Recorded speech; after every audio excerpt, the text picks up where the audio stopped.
ಬಸವಣ್ಣ ಕಂಡು ಕಂಡು ಎನ್ನ ಕರುಬಯಲಾಯಿತು. ಬಸವಣ್ಣ ಕಂಡು ಕಂಡು ಎನ್ನ ಕರುಬಯಲಾಯಿತು. ಬಸವಣ್ಣ ಮುಟ್ಟಿ ಮುಟ್ಟಿಯನ್ನ ಬಯಲಾಯಿತು. ಬಸವಣ್ಣ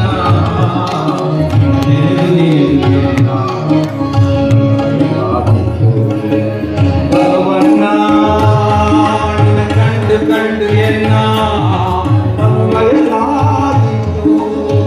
ಓಂ ಶ್ರೀ ಗುರು ಬಸವ, ಓಂ ಶ್ರೀ ಗುರು ಬಸವ, ಓಂ ಶ್ರೀ ಗುರು ಬಸವ, ಓಂ ಶ್ರೀ ಗುರು ಬಸವ. ಬಸವಣ್ಣ ನಮ್ಮ ಸಮಿತಿಯು 41 ವರ್ಷಗಳಿಂದ ಅತಿ ವಿಜೃಂಭಣೆಯಾಗಿ ಬಸವ ಜಯಂತಿ ಕಾರ್ಯಕ್ರಮವನ್ನು ನಡೆಸಿಕೊಂಡು ಬಂದಿದೆ. ಈ ಬಾರಿ ತುಂಬಾ ವಿಶೇಷವಾಗಿ ಪೂಜ್ಯರ ಸಾನ್ನಿಧ್ಯದಲ್ಲಿ ಕಾರ್ಯಕ್ರಮ ನಡೀತಾ ಇದೆ. ಈ ಕಾರ್ಯಕ್ರಮವನ್ನು ಅಕ್ಕಮಹಾದೇವಿಯವರ ವಚನಾಮೃತದಿಂದ ಪ್ರಾರಂಭ ಮಾಡ್ತಾ ಇದ್ದೀವಿ. ವಚನಾಮೃತವನ್ನ ಪ್ರಸ್ತುತಪಡಿಸ್ತಾ ಇದ್ದಾರೆ ಅಂಕಿತಾ ಕಿರಣಿ.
धन्वी एन, नवनीत ಅತನಿ ಶ್ರೇಯಸ್,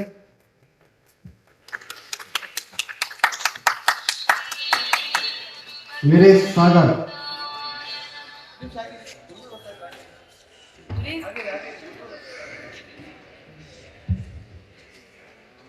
ಮಕ್ಕಳಲ್ಲಿ ಶರಣ ಸಂಸ್ಕೃತಿಯನ್ನು ನಾವು ಬಿತ್ತೋಣ. ಅವರಿಗೆ ಪೂಜ್ಯರ ಆಶೀರ್ವಾದ ಯಾವಾಗಲೂ ಇರಲಿ. ಮುಂದೆ ಈ ದೇಶ ಕಟ್ಟುವಂತಹ ಕಾರ್ಯದಲ್ಲಿ ಮಕ್ಕಳು ಮುಂದೋಗಲಿ. ಗುರುಗಳ ಆಶೀರ್ವಾದ ನಮ್ಮೆಲ್ಲ. ಮಾನ್ಯ ಲೋಕಾಯುಕ್ತರು ಮಾತನಾಡ್ತಾ ಒಂದು ಶಬ್ದ ಬಳಸಿರೋರು ಬಹಳಷ್ಟು ಮಂದಿ ಗಮನಿಸಬೇಕು. ಬಸವಣ್ಣನವರಿಗೆ ಈ ವಿಮಾನ ತಯಾರು ಮಾಡುವ ಕಾರ್ಖಾನೆಗಳು ಏನು ಸಂಬಂಧ? ಉಳಿದವರು ಬಸವಣ್ಣನ ಜಯಂತಿ ಉಳಿದವರು ಬಸವಣ್ಣನ ಜಯಂತಿ ಮಾಡ್ತಾರೆ, ಇವರು ಬಸವಣ್ಣನ ಜಯಂತಿ ಮಾಡ್ತಾರೆ. ಆದರೆ ಇವರಿಗೆ ಬಸವಣ್ಣ ಏನು ಸಂಬಂಧ? ಬೇರೆ ರೀತಿಯ ಸಂಬಂಧಗಳಿದೆ. ಅದರ ಕಣ್ಣಿಗೆ ಕಾಣುವ ಸಂಬಂಧ ಏನೆಂದರೆ ಬಸವಣ್ಣವ್ರು ಮಾಡಿದ ಕೆಲಸ, ನೀವು ಮಾಡುವ ಕೆಲಸ ಒಂದೇ. ಏನಂದ್ರೆ ನೀವು ವಿಮಾನ ತಯಾರು ಮಾಡಿ ಕೆಳಗಿದ್ದವ್ರನ್ನ ಮೇಲೆ ಎತ್ತೀರಿ, ಬಸವಣ್ಣ ಕೆಳಗೆ ಬಿದ್ದವ್ರನ್ನ ಮೇಲೆ ಎತ್ತಿದ್ದ.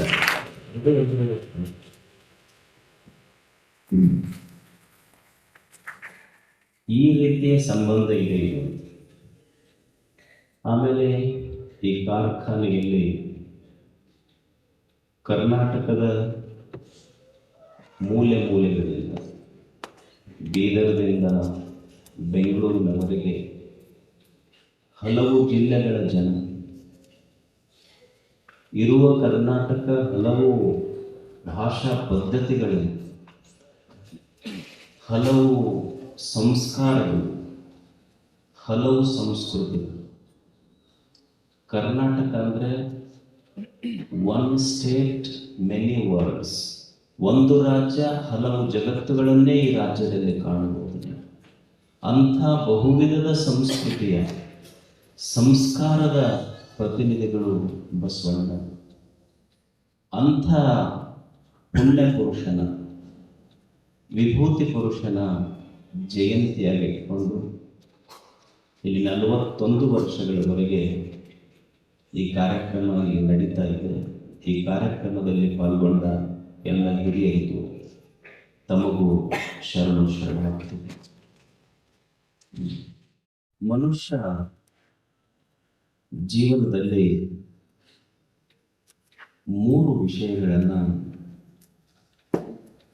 ಅರ್ಥ ಮಾಡ್ಕೋಬೇಕು, ತಿಳ್ಕೋಬೇಕಾದಂತ. ಒಂದು ಹುಟ್ಟು, 2 ಸಾವು, 3 ಈ ಹುಟ್ಟು ಮತ್ತು ಸಾವಿನ ಮಧ್ಯದ ಬದುಕು. ಒಂದನೇದ್ದೇನು ಅಂದ್ರೆ ಹುಟ್ಟಿದೆ, ನಾವೆಲ್ಲರೂ ಹುಟ್ಟಿ ಬಂದಿದ್ದೇವೆ. ನಮ್ಮ ಹುಟ್ಟು ನಮ್ಮ ಕೈಯಲ್ಲಿ ಇಲ್ಲ. ನಾವ್ಯಾರು ಈ ಭೂಮಿಗೆ ಬರಬೇಕಾದ್ರೆ ಹುಟ್ಟದ ಮೇಲೆ ನಮ್ಮ ಆಧಾರ್ ಕಾರ್ಡ್ ಬಂದವು. ಮೊದಲ ಆಧಾರ್ ಕಾರ್ಡ್ ತೊಗೊಂಡು ಬಂದಿಲ್ಲ ನಾವು. ಅಥವಾ ನಾವು ಇಂಥವ್ರ ಹೊಟ್ಟೆಗೆ ಹುಟ್ಟಬೇಕು, ಇವರು ಮನೆಯೊಳಗೆ ಹುಟ್ಟಬೇಕು, ಇವರು ಜ್ಯೇಷ್ಠ ಸುಪುತ್ರ ಸುಪುತ್ರಿಯಾಗಿ ಹುಟ್ಟಬೇಕಂತ ಯಾರು ಗೂಗಲ್ನೊಳಗೆ ಆನ್ಲೈನ್ ಅಪ್ಲಿಕೇಶನ್ ಹಾಕಿ ಬಂದಿಲ್ಲ. ಅಂದ್ರೆ ಯಾವುದೋ ಒಂದು ಶಕ್ತಿ for a purpose it has sent me here. ಅಂದ್ರೆ ನಾನು ಇಲ್ಲಿಗೆ ಬರಬೇಕಾದ್ರೆ, ನಾವು ಈ ಭೂಮಿಗೆ ಬರಬೇಕಾದ್ರೆ ನನ್ನ ಹುಟ್ಟು ನನ್ನ ಕೈಯಲ್ಲಿಲ್ಲ, ಯಾವುದೋ ಒಂದು ಶಕ್ತಿಯ ಕೈಯಲ್ಲಿದೆ. ಮತ್ತ ಸಾವೇನಿದೆ, ಆಯ್ತು ಹುಟ್ಟು ನನ್ನ ಕೈಯಲ್ಲಿಲ್ಲ ಅಂದ್ರೆ ಸರಿಯಾಯಿತು, ಸಾವಾದರೂ ನನ್ನ ಕೈಯೊಳಗೈತಿ ಅಂತ ನಾನೆಲ್ಲ ನನ್ನ ಮಕ್ಕಳು ನೌಕರಿ ಕೊಡಿಸಿ, ಮೊಮ್ಮಕ್ಕಳ ಮದುವೆ ನೋಡಿ, ಅವರು ಮೊಮ್ಮಕ್ಕಳು ಮದುವೆ ಗಿದುವೆ ಮಾಡಿ ಎಲ್ಲ ಮುಗಿಸಿ ಹೋಗ್ಬೇಕಂದ್ರೆ ನನ್ನ ಕೈಯಾಗಿರ್ತದೆ. Death can stump you anywhere any time at any moment. ಸಾವು ಯಾವ ಗಳಿಗೆಯಲ್ಲಿ ನಿನಗೆ ಔಟ್ ಮಾಡ್ತೈತೆ ಗೊತ್ತಿಲ್ಲ. ಹೇಳದೆ ಕೇಳದೆ ಬರುವ ಅತಿಥಿ ಅದನ್ನು.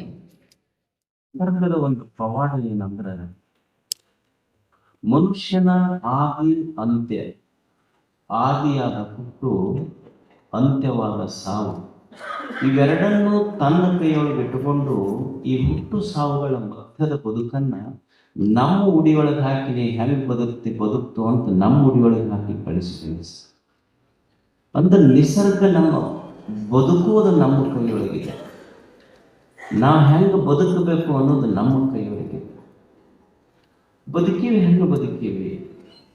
ಮನುಷ್ಯನಿಗೆ ಬಾಲ್ಯ ಇದೆ, ಯೌವನ ಇದೆ, ಮುಪ್ಪಿದೆ, ಕೊನೆಗೊಂದು ದಿವಸ ಸಾವಿದೆ. ನಮ್ಮ ಬದುಕಿನ ಹೆಂಗೆ ನಾವು ಬದುಕೀವಿ? ಬಾಲ್ಯ ಎದಕ್ಕೆ ಕಳೆದು ದೇವರು ಒಂದು 100 ವರ್ಷ ಆಯುಷ್ಯ ಕೊಟ್ಟಿದ್ರೆ ನಮಗೆ ಕೊಟ್ಟ ಆಯುಷ್ಯ ನಾವು ಕಳೆದಿದ್ದು ಯಾತಕ್ಕೋಸ್ಕರ? ಬಾಲ್ಯ ಆಟ ಆಡಕ್ಕೆ, ಯೌವನ ಕಲ್ಯಾಣ ನೋಡೋದು, ಮದುವೆ ಮಾಡ್ಕೊಳ್ಳೋದು, ದುಡಿಯೋದು, ಮನೆ ಕಟ್ಸೋದು, ಕಟ್ಸಿದ ಮನೆ ಸಾಲ ತುಂಬೋದ್ರೊಳಗನ ಮುಪ್ಪಾಗ್ತಾನೆ ಮನುಷ್ಯ. ಬೆಂಗಳೂರಲ್ಲಿ ಏನು ಮಾಡಿದ್ರಿ ಅಂದ್ರೆ ಏನಿಲ್ಲ, ಒಂದು ಫ್ಲ್ಯಾಟ್ ತಗೊಳ್ಳೋದು, ಒಂದು ಮನೆ ಕಟ್ಸೋದು, ಮಕ್ಕಳಿಗೆ ಓದಿಸೋದು, ಇಷ್ಟು ಮುಗಿಯೋದ್ರಾಗ ಮುಪ್ಪಾಗ್ತೈತಿ. ಮುಪ್ಪಾದ ಕೂಡ ಚಿಂತಿಸೋದು. ಅಂದ್ರೆ ಮನುಷ್ಯ ಕಳೆದಿದ್ದು ಎದಕ್ಕೆ? ಬಾಲ್ಯ ಎದಕ್ಕೆ ಹೋತು? ಆಡ್ಲಿಕ್ಕೆ ಹೋತು. ನೀವು ಮಕ್ಕಳಿಗೆ ಎಷ್ಟರ ಹೇಳ್ರಿ, ಅವ್ರು ಆಡೋದಂದ್ರೆ ಅಷ್ಟು ಇಂಟ್ರೆಸ್ಟ್ ಅದು ವಯಸ್ಸು ಹಂಗದು. ಅವು ನೀವೇನಂತೀರಿ, ಓದ್ರಿ ಅಂತ ನೀವಂತೀರಿ, ಅವು ಆಡ್ಬೇಕಂತ ಅವಕ್ಕೆ ಇಷ್ಟ. ಅವಕ್ಕೆ ಮಕ್ಕಳಿಗೆ ಒಬ್ಬ ರಾತ್ರಿ ಕಳ್ಳು ಬಂದಿದ್ನಂತ ಮನೆಗೆ. ಕಳ್ಳು ಬಂದು ಎಲ್ಲರೂ ಮುಕ್ಕೊಂಡಿದ್ರು, ಲೀಕ್ ಎತ್ತಿತ್ತು. ಅವ ಕಳ್ಳು ಮನ್ಯಾಗ ಎಲ್ಲ ಅವು ಸಾಮಾನು, ಬಂಗಾರ ಸಾಮಾನು, ಬೆಳ್ಳಿ, ಚಲೋ ಚಲೋ ಬಟ್ಟೆ, ಫೋನ್ ಹೊಂಟಿದ್ದಾವ. ಇದು ಹುಡುಗನಿಗೆ ಹೆಚ್ಚಾಯ್ತು, ಚಾದರ ತೆಗೆದು ನೋಡು ನಾನು. ಅವೆಲ್ಲ ತೊಗೊಂಡು ಹೋಗಿ ಒಯ್ತಿ ನಾನು ಸಾಲಿ ಬ್ಯಾಗ್ ಒಂದು ಒಯ್ಯಪ್ಪ ಮಾಡಿದ್ರೆ ಸಾಕಾಗೈತೆ ಕಾಲ. ಅವು ಹಾಡು ಇಂಟ್ರೆಸ್ಟ್ ಮಕ್ಕಳಿಗೆ. ಯೌವನದೊಳಗೆ ಗಳಿಸ್ಬೇಕು, ದುಡಿಬೇಕು, ಮನೆ ಮಾಡಬೇಕು, ಎಲ್ಲ ಮಾಡಬೇಕು, ವಿಷಯ ಸಂಗ್ರಹದ ಇಷ್ಟ ಇರ್ತದೆ. ಮುಪ್ಪೇನು ಮಾಡ್ತದೆ? ಅದು ನಮ್ಮ ಮಕ್ಕಳು ನಮ್ಮ ಮಾತು ಕೇಳಬಹುದು, ನಮ್ಮ ಸೊಸೆ ನಮ್ಮ ಮಾತು ಕೇಳೋದು. ನಾವು ಹಳ್ಳ್ಯಾಗ ಎಷ್ಟು ಕಷ್ಟಪಟ್ಟು 4 ಕಿಲೋಮೀಟರ್ ನಡ್ಕೊಂಡು ಹೋಗಿ ಶಾಲೆ ಕಲ್ತೀವಿ. ನಮ್ಮ ಮಕ್ಕಳಿಗೆ ಇಂಗ್ಲೀಷ್ ಮೀಡಿಯಂ ಸ್ಕೂಲ್ಗೆ ಹಾಕ್ತೀವಿ. ಅವಕ್ಕೆಲ್ಲ ಏನು ಕೊರತಿಲ್ಲ, ನಾವು ಬೇಕಾದ್ರೆ ಮಾಡಿ ಹಾಕ್ತೀವಿ. ಎಷ್ಟು ಹೊಲ ಮಾಡೀನಿ, ಹಳ್ಳ್ಯಾಗ ಮನೆ ಮಾಡೀನಿ, ಬೆಂಗಳೂರಾಗ ಮನೆ ಮಾಡೀನಿ, ಕಾಂಪ್ಲೆಕ್ಸ್ ಕಟ್ಸೀನಿ, ಬ್ಯಾಂಕ್ನ್ಯಾಗ ರೊಕ್ಕ ಇಟ್ಟೀನಿ. ಇಷ್ಟೆಲ್ಲ ಮಾಡಿದ್ರು ಚಂದ ಬದುಕುವಲ್ಲ ಇವು.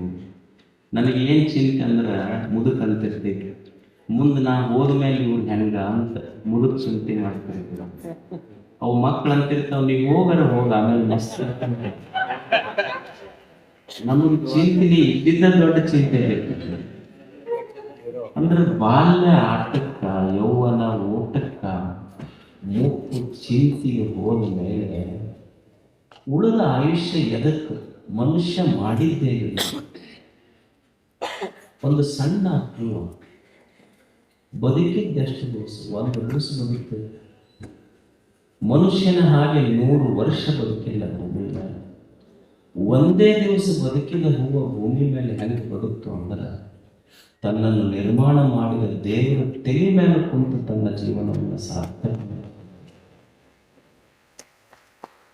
ಒಂದೇ ದಿನ ಬದುಕಿದ ಹೂವಿನ ಬದುಕು ಎಷ್ಟು ಅದ್ಭುತ! ತನ್ನನ್ನು ನಿರ್ಮಾಣಿಸಿದ ದೇವನೇ ತೆರೆ ಮೇಲೆ ಇಟ್ಟುಕೊಂಡು ಸಂತೋಷ ಪಡ್ತಾನಲ್ಲ.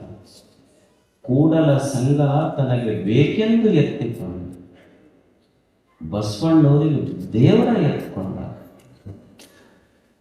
ಮನುಷ್ಯ ಅವ ಏನು ಅಧಿಕಾರ ಐತಿ, ಏನು ಗಳಿಸ್ಯಾನ, ಎಷ್ಟು ಚಂದದ ಅನ್ನೋದು ಇಂಪಾರ್ಟೆಂಟ್. ಅವ ಏನು ಹೆಂಗೆ ಬದುಕ್ಯಾನ ಈ ಜಗತ್ತನೇ ನಮ್ಮದು ಭಾಳ. Colour of the cat or age of the cat is not important, but how the cat catches the rat is important. ನೀನು ಭಾಳ ಚಂದ ವೆಲ್ ಡ್ರೆಸ್, ಹೊರಗೆ ಒಳಗೆ ಡಿಪ್ರೆಸ್ ತಗೊಂಡು ಏನು ಅಂದ್ರೆ ಇಲ್ಲಿ ಹ್ಯಾಂಗ ಬದುಕ್ಯಾನ, ಎಷ್ಟು ವರ್ಷ ಬದುಕ್ಯಾನ, ಎಷ್ಟು ಸಂಪತ್ತು ಗಳಿಸಿ ಬದುಕ್ಯಾನ ಬದುಕಿಂತ ಅವ ಹ್ಯಾಂಗ ಬದುಕ್ಯಾನ ಅನ್ನೋದ್ರ ಮೇಲೆ ಅವನ ಜೀವನ ನಿರ್ಣಯ ಆಗ್ತದೆ. ಸಾಮಾನ್ಯರಂತೆ ಬದುಕುವುದಲ್ಲ. This life is an opportunity. ದೇವರಿಗೊಂದು ಅದ್ಭುತವಾದ ಅವಕಾಶ ನಮಗೆ ಕೊಟ್ಟಾನ. ಜೀವನ ಅಂದ್ರೆ ಇದೊಂದು ಅವಕಾಶ, ಇದನ್ನು ಬಳಸ್ಕೋಬೇಕಾಗ್ತದೆ. ದೇವರು ನಮಗೆಲ್ಲರಿಗೂ ಇಲ್ಲಿ ಕಳಿಸ್ಯಾನ. ಇದೇ ಮಣ್ಣು, ಇದೇ ನೀರು, ಇದೇ ಗಾಳಿ, ಇದೇ ಬೆಳಕು. ನಾವು ಬಂದಿದ್ದು ಬಳಸಿದ್ದು ಇದೇ ಭೂಮಿ, ಇದೇ ನೀರು, ಇದೇ ಗಾಳಿ, ಇದೇ ಬೆಳಕು. ಬಸವಣ್ಣವರು ಬಳಸಿದ್ದು ಸಹಿತ ಇದೇ ನೀರು, ಇದೇ ಗಾಳಿ, ಇದೇ ಬೆಳಕು, ಇದೇ ಬೈಲು. ಇದನ್ನೇ ಬಳಸಿ ಅವರು ದೊಡ್ಡವರಾದರೂ ನಾವು ಹಂಗ ಉಳಿದ್ರು. ಎಷ್ಟು ವರ್ಷ ಆಯ್ತು ಬಸವಣ್ಣವರು ಹೋಗಿ, ಅವರ ಭೌತಿಕ ದೇಹ ಹೋಗಿ ಎಷ್ಟು ವರ್ಷ ಆದರೂ ಇಲ್ಲೋ ಅವ್ರು ನೆನೆಸ್ತಾರೆ.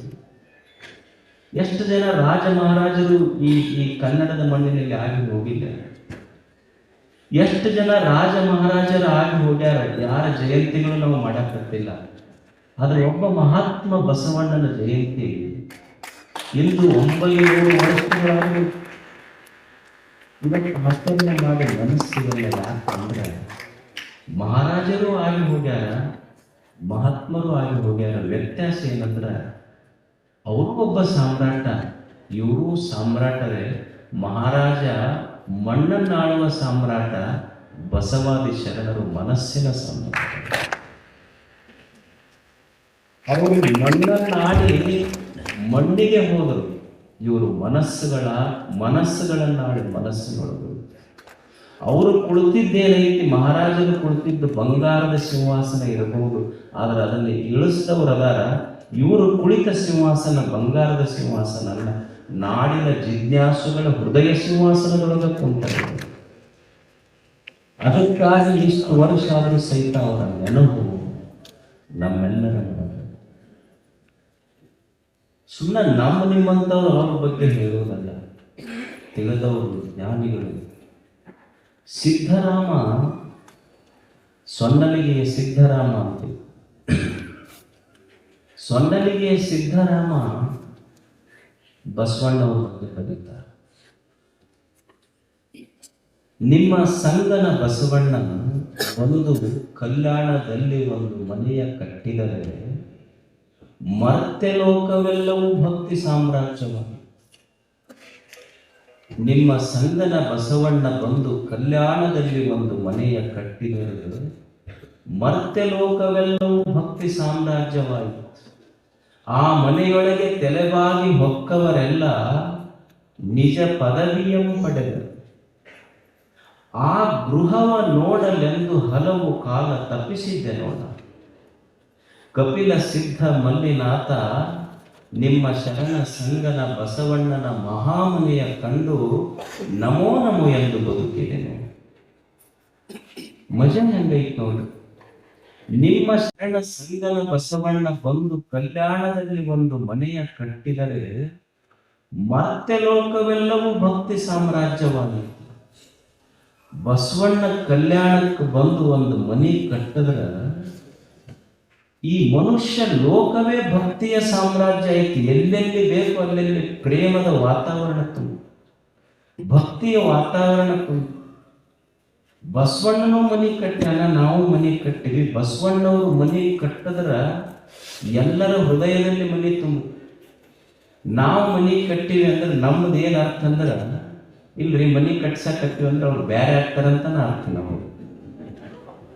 ನಾವು ಮನೆ ಕಟ್ಟಿದ್ದು ಬೇರೆ ಆಗಕ್ಕ, ಅವ ಮನೆ ಕಟ್ಟಿದ್ದು ಕೂಡಿರಾಕ ವ್ಯತ್ಯಾಸ ಐತೆ. ನಮ್ಮ ಮನೆ ಎಷ್ಟೈತೆ ಹೇಳ್ರಿ, ಒಂದು 30-40 ಸೈತ. ಅದ್ರಾಗ ಮುಂದೆ ಹೋದ ಕೂಡಲೇ ಒಂದು TV ಹಾಲ್, ಆ TV ಮೇಲೆ ಅವ್ರದ್ದು ಅವ್ರ ಹೆಣ್ಮಕ್ಳದ್ದು ಫೋಟೋ, ಅವ್ರ ಹಗಲ್ ಮೇಲೆ ಕೈ ಹಾಕ್ಕೊಂಡು ಎಲ್ಲೋ ಒಳಗೆ ಒಂದು ಸೆಲ್ಫಿ ತಗೊಂಡ್ಬಂದಿರ್ತಾನೆ. ಆ ಫೋಟೋ ಅವ್ರ ಹೆಗಲ ಮೇಲೆ, ಅವ್ರ ಹೆಣ್ಮಕ್ಳು ಹೆಗಲ ಮೇಲೆ ಕೈ ಹಾಕಿ ನೋಡಿ, ಹುಲಿ ಮೇಲೆ ಕೈ ಹಾಕಿ ಹೆಂಗೆ ಹೆದರ್ಲಾರ್ದಂಗೆ ಅಂತ ಇಷ್ಟೇ ಅದ ಎರಡು ಮಕ್ಕಳು, ಇಷ್ಟೇ ನಮ್ಮ ಮನೆದು. ಆದ್ರೆ ಬಸವಣ್ಣನ ಮನೆ, ಬಸವಣ್ಣ ಒಂದು ಮನೆ ಕಟ್ಟಿದ್ರ ಭೂಮಿ ಸ್ವರ್ಗ ಆಗಬೇಕಾದ್ರ ಆತ ಕಟ್ಟಿದ ಮನೆ ಅಂತ ಆಗ್ತದೆ. ನಮ್ಮ ಮನೆ ಕಟ್ಟಿವಿ, ಚಲೋ ಮನೆ ಕಟ್ಟಿ ಬೋರ್ಡ್ ಹಾಕಿವಿ, ಡಾಗ್ಸ್ ನಾಯಿಗಳಿಗೆ ಎಚ್ಚರಿಕೆ ಅಂತ, ಎಲ್ಲಿ ಹೊರಗಿನೋ ಒಳಗಿನೋ ಗೊತ್ತಾಗುತ್ತೆ. ಆದ್ರೆ ಬಸವಣ್ಣನವರು ಮನೆ ಕಟ್ಟಿದ್ದು ಹೆಂಗಿತ್ತು ಅಂದ್ರ, ಅಫ್ಘಾನಿಸ್ತಾನದಿಂದ ಮರುಳ ಶಂಕರ ದೇವರಂತವರು ಬಂದರು ಕಲ್ಯಾಣ, ಕಾಶ್ಮೀರದಿಂದ ಮಹಾದೇವ ಭೂಪಾಲ ತೆಲೆಯ ಮೇಲೆ ಕಿರೀಟ ಹೊತ್ತ ತಲೆ ಕಟ್ಟಿಗೆ ಹೊರುವ ಕಾಯಕ ಮಾಡಲಿಕ್ಕೆ ಬಂದರು.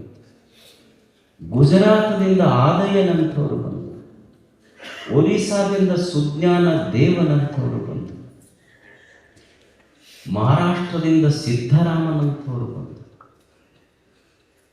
ಅಂದ್ರೆ ಅವ ಕಟ್ಟಿದ ಮನೆ ಎಷ್ಟು ದೊಡ್ಡದು. ಆತ ಕಟ್ಟಿದ ಮನೆಗೆ ಸ್ವಾಗತಕ್ಕೆ ಏನೂ ಇರಲಿಲ್ಲ, ಕಮಾನುಗಳಿರಲಿಲ್ಲ. ಆಗಿನ ಕಾಲಕ್ಕೆ ವ್ಯಾಟ್ಸಪ್ ಇರಲಿಲ್ಲ, ಇಂಟರ್ನೆಟ್ ಇರಲಿಲ್ಲ, ಫೇಸ್ಬುಕ್ ಇರಲಿಲ್ಲ. ಆದ್ರೆ ಬಸವಣ್ಣನಿಗೆ ಫೇಸ್ ವ್ಯಾಲ್ಯೂ ಇತ್ತು, ಅದಕ್ಕಾಗಿ ಬಂತು. We all are busy in Facebook without face value. ಅವ ಫೇಸ್ಬುಕ್ನೊಳಗೆ ಇರಲಿಲ್ಲ, ಆದ್ರೆ ಫೇಸ್ ವ್ಯಾಲ್ಯೂ ಇತ್ತು. ಏನೂ ಇರಲಿಲ್ಲ ಅವನ ಹತ್ರ, ಒಂದಿತ್ತು, ಬಂದವರಿಗೆಲ್ಲ ಬಾಗಿದ ತಲೆ ಮುಗಿದ ಕೈಯಾಗಿರಿಸು ಕೂಡಲ ಸಂಘ, ಅದಕ್ಕೆ ಜಗತ್ತು ತಲೆ ಬಾಗಿತ್ತು. ಬಸವಣ್ಣ ಕಟ್ಟಿದ ಕಲ್ಯಾಣ ಎಷ್ಟು ದೊಡ್ಡದು. ಆ ಮನೆಯ ಹೊಕ್ಕವರೆಲ್ಲ ಪ್ರೇಮದಿಂದ ಕಟ್ಟಿದ ಆತ ಮನೆ. ಬಸವಣ್ಣ ಕಟ್ಟಿದ ಮನೆ ಪ್ರೇಮದ ಮನೆ, ಅದು ಕಾಯಕದ ಮನೆ, ಅದು ದಾಸೋಹದ ಮನೆ, ಅದು ಸಮಾನತೆಯ ಮನೆ, ಅದು ಶಿವಯೋಗದ ಮನೆ. ಪ್ರೇಮ ಇತ್ತು ಅಂದ್ರೆ ಎಲ್ಲವೂ ಸುಂದರವಾಗಿರ್ತೈತಿ. ಎದ್ಯಾಗ ಪ್ರೇಮನ ಹೋಯ್ತು ಅಂದ್ರೆ ಬಹಳ ಕಷ್ಟ ಆಗ್ತದೆ ಜೀವನ. ನೀವು ಪ್ರೇಮದಿಂದ ಬದುಕ್ರಿ, ಬಹಳ ದೂರ ಇದ್ದವು ಸಮೀಪ ಅನಿಸ್ತಾರೆ. ಎದೆಯೊಳಗೆ ಪ್ರೇಮ ಇರಲಿಲ್ಲ ಅಂದ್ರೆ ನೀವು ಸಮೀಪ ಇದ್ರೂ ಸಹಿತ ಬಹಳ ದೂರ ಅನಿಸ್ತಾರೆ.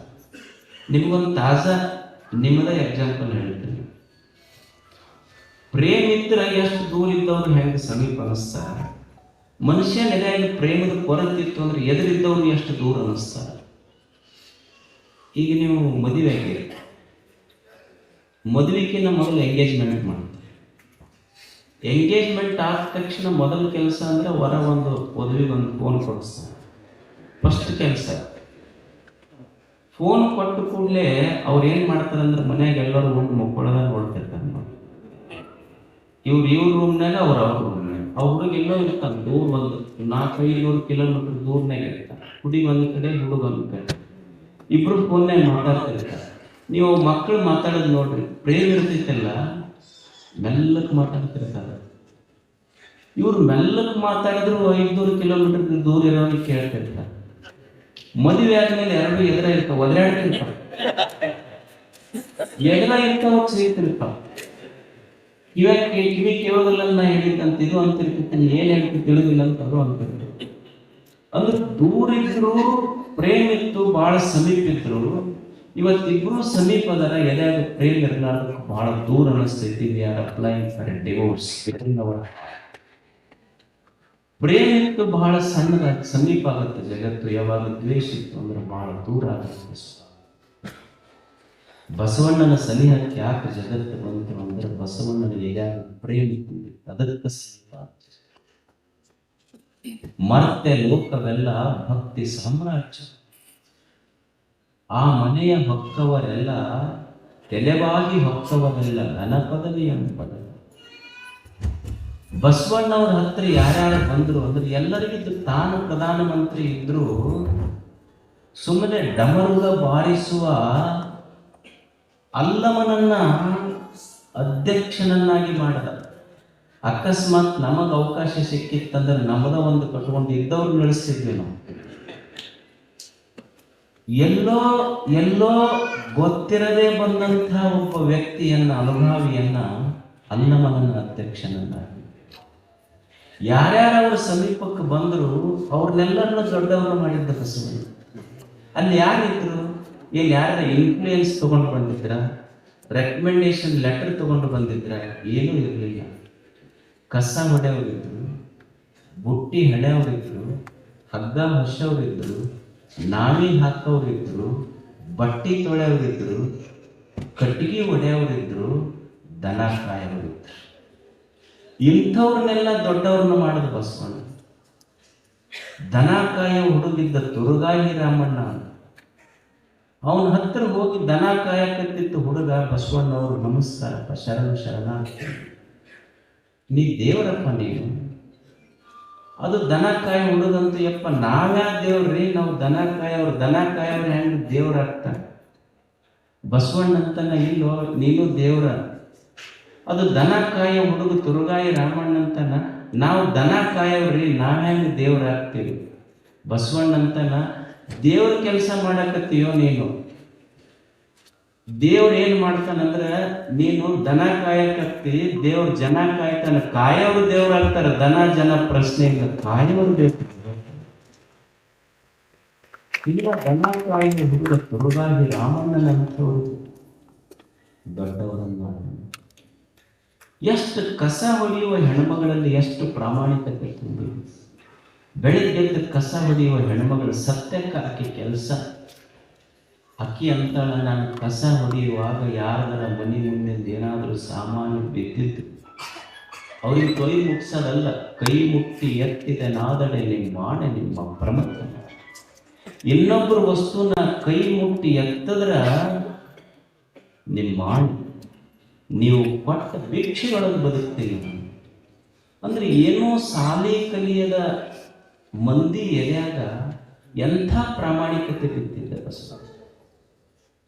ಸಣ್ಣವರನ್ನ ದೊಡ್ಡವರನ್ನ ಮಾಡಲಿಕ್ಕೆ ಸಿಂಹಾಸನ ಹಾಕಿ ಕೂಡಿಸ್ಲಿಲ್ಲ, ಸಣ್ಣವರಿದ್ದವ್ರನ್ನ ದೊಡ್ಡವರನ್ನ ಮಾಡಲಿಕ್ಕೆ ಅವ್ರ ಎಲೆಯಾಗ ಭಕ್ತಿಯನ್ನು ತುಂಬಿದ್ದ, ಪ್ರೇಮ ತುಂಬಿದ್ದ, ಪ್ರಾಮಾಣಿಕತೆ ತುಂಬಿದ್ದ ಬಸವ.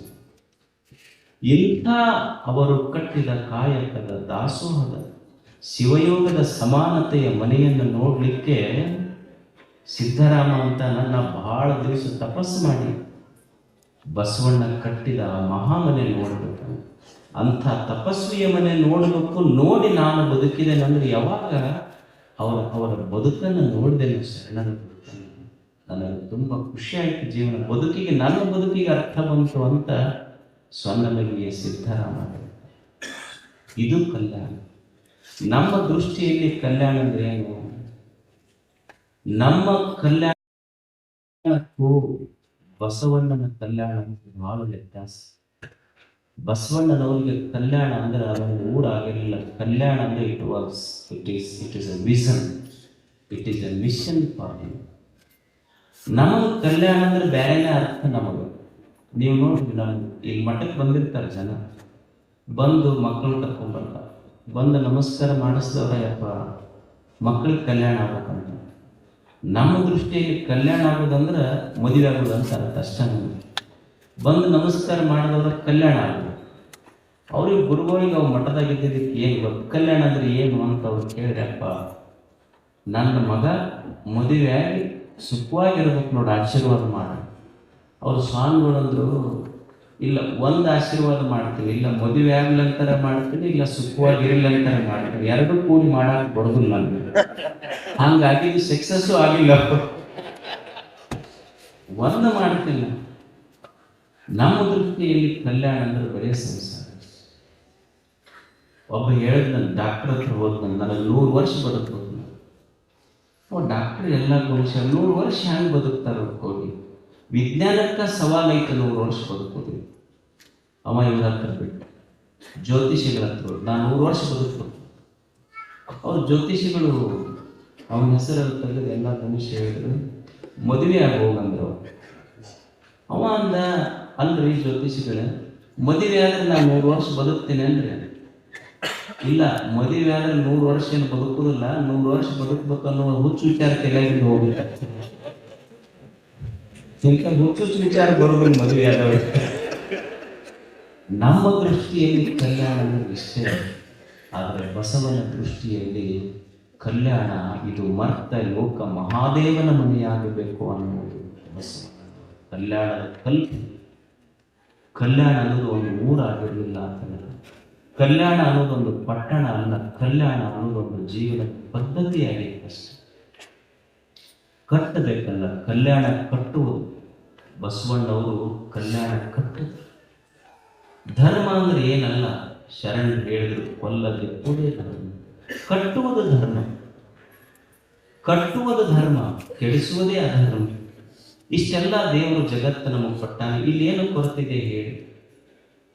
ಈ ಜಗತ್ತು ಎಷ್ಟು ಅದ್ಭುತವಾಗೈತಿ ಅಂದ್ರೆ, ಎಷ್ಟು ಜನ ನೀಲ್ ಆರ್ಮ್ಸ್ಟ್ರಾಂಗ್ನಂತರು, ಸುನೀತಾ ವಿಲಿಯಮ್ಸ್ನಂತರು ಮ್ಯಾಲೆಲ್ಲ ಹೋಗಿ ಬಂದ್ರಲ್ಲ, ಇಂಥ ಜಗತ್ತು ಸಿಗ್ತೇನು? ಇಲ್ಲಿದ ಅನ್ನ ನೀರು ಕಟ್ಕೊಂಡು ಹೋಗ್ಬೇಕು.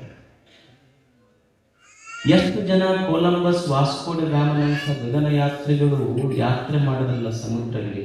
ಇಂಥ ಜಗತ್ತು ಸಿಗ್ತೇನೆ ಹೇಳಿ ನೋಡ್ಲಿಕ್ಕೆ, ಇರಲಿಕ್ಕೆ, ಅನುಭವಿಸ್ಲಿಕ್ಕೆ? ಇಲ್ಲ. ನಿಜವಾದ ಧರ್ಮ ಏನು ಅಂದ್ರೆ ಇಲ್ಲೆಲ್ಲ ಇದೆ. ಒಂದು ಜೀವ ಹುಟ್ಟಿ ಬೆಳೆದು ವಿಕಾಸ ಆಗಬೇಕಾದ್ರೆ ಏನೇನು ಬೇಕೋ ಅಷ್ಟೆಲ್ಲ ಈ ಭೂಮಿಯ ಮೇಲಿದೆ. ನಿಜವಾದ ಧರ್ಮ ಅಂದ್ರೆ ಇಲ್ಲಿ ಬಂದು ಏನೂ ಮಾಡುವುದಿಲ್ಲ, ಇದ್ದದ್ದನ್ನ ದೇವರು ಮಾಡಿರುವ ಈ ಜಗತ್ತನ್ನ ಕೆಡಿಸದಂತೆ ಬದುಕುವುದೇ ನಿಜವಾದ ಧರ್ಮ.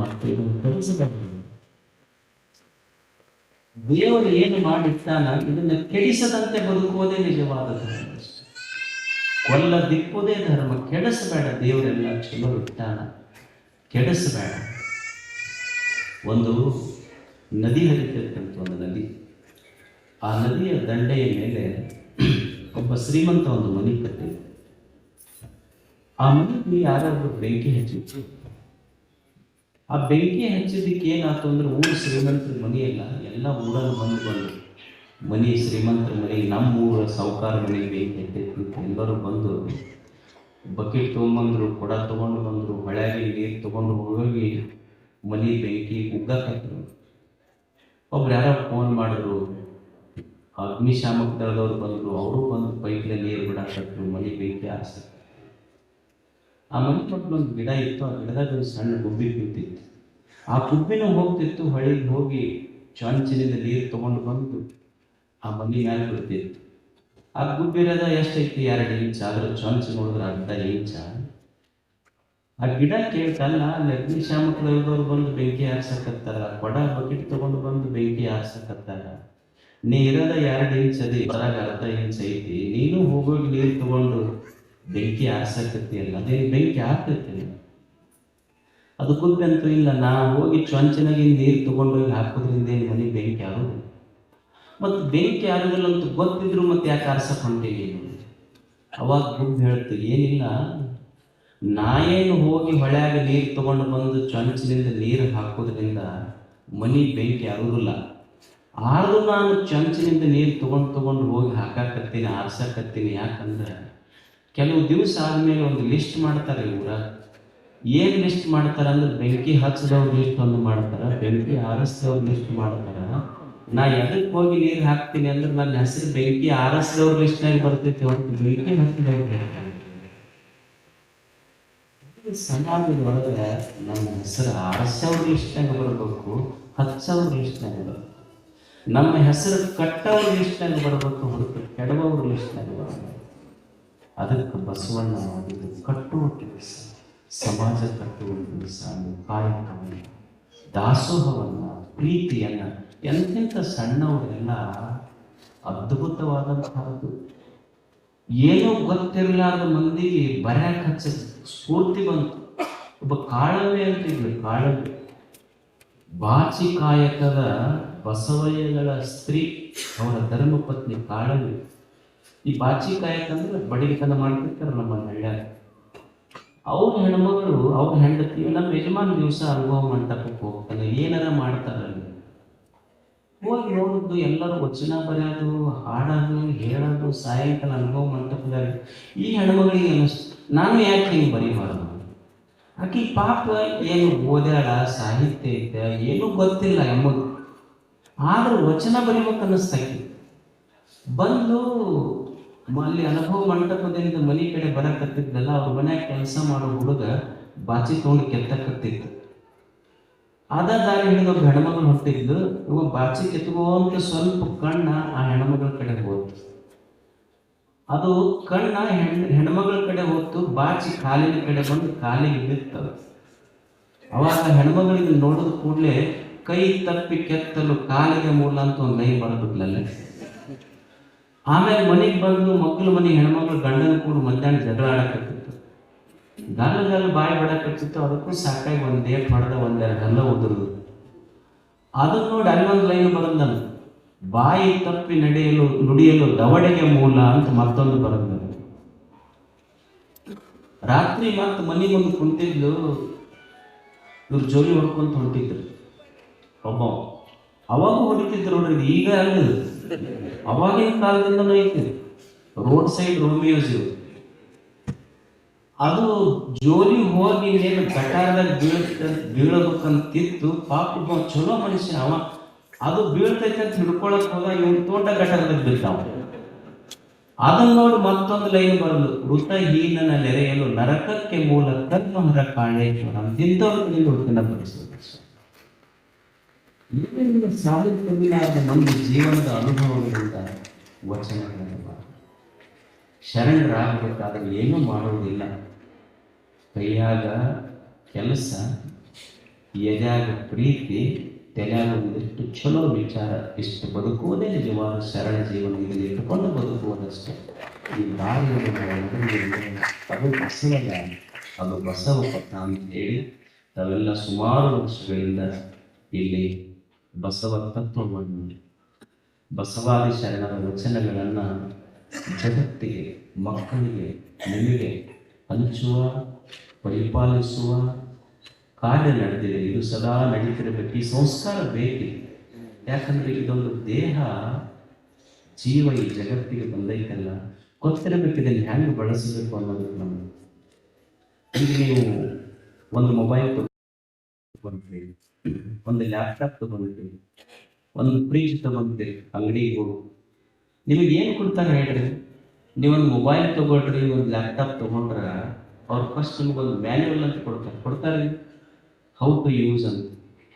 ಅಂದ್ರೆ ಸುಮ್ಮನೆ ಒಂದು 10,000, ಒಂದು 20-30,000, 1,00,000 ರೂಪಾಯಿ ಬರೀ ಒಂದು ಮೊಬೈಲು ಲ್ಯಾಪ್ಟಾಪ್ ತಗೊಂಡ್ರ ಅಂಗಡಿಯವರು ನಿಮಗೊಂದು ಕೊಟ್ಟಿರ್ತಾನೆ ಏನು ಅಂದ್ರೆ ಹೌ ಟು ಯೂಸ್ ಅಂತ. If you don't know how to use, ಅದು ಕೆಟ್ಟು ಹೋಗುತ್ತದೆ.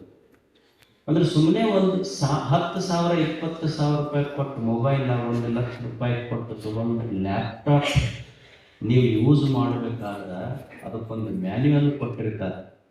ಹಾಗೆ ಈ ದೇಹ ಅನ್ನೋದು ಇದೊಂದು ಕಿಮ್ಮತ್ತಿನ ವಸ್ತು. ಇಲ್ಲಿ ಶರಣರ ವಚನಗಳೇ ನಮಗೆ ಮ್ಯಾನ್ಯುವಲ್ ಇದ್ದಂಗೆ.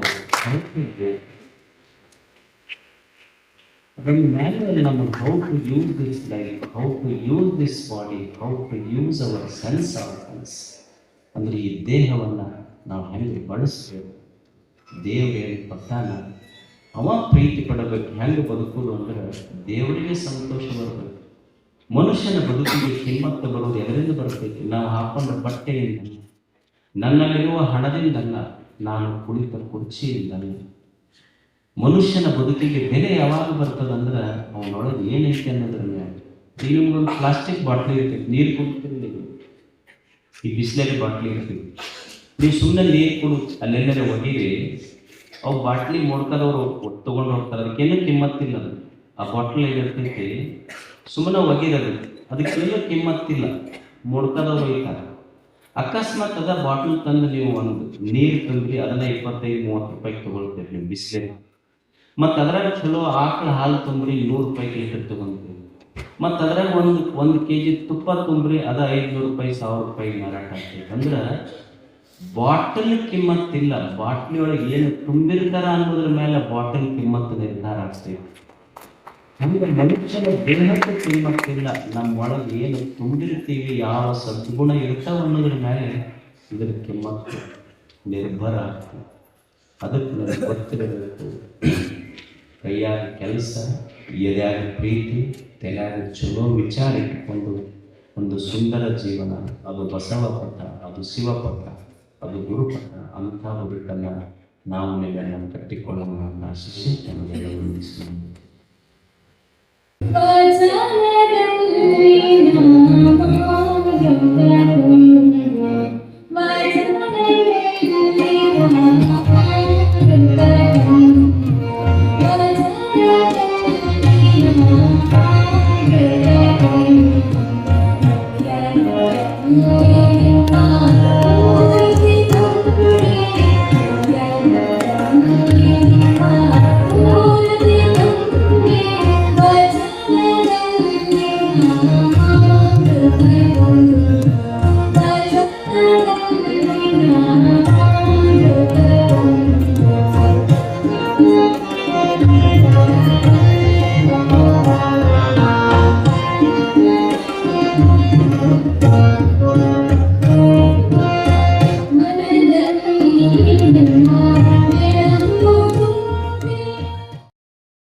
ಕೊಂಡ ವಚನವು ಮನತಣಿಸಿತು ಭಕ್ತಿ ಬಣ್ಣಾರಿ ಬಸವಣ್ಣ ತೆರೆಸಿದ ನೀನು ಜ್ಞಾನದ ಕಣ್ಣ.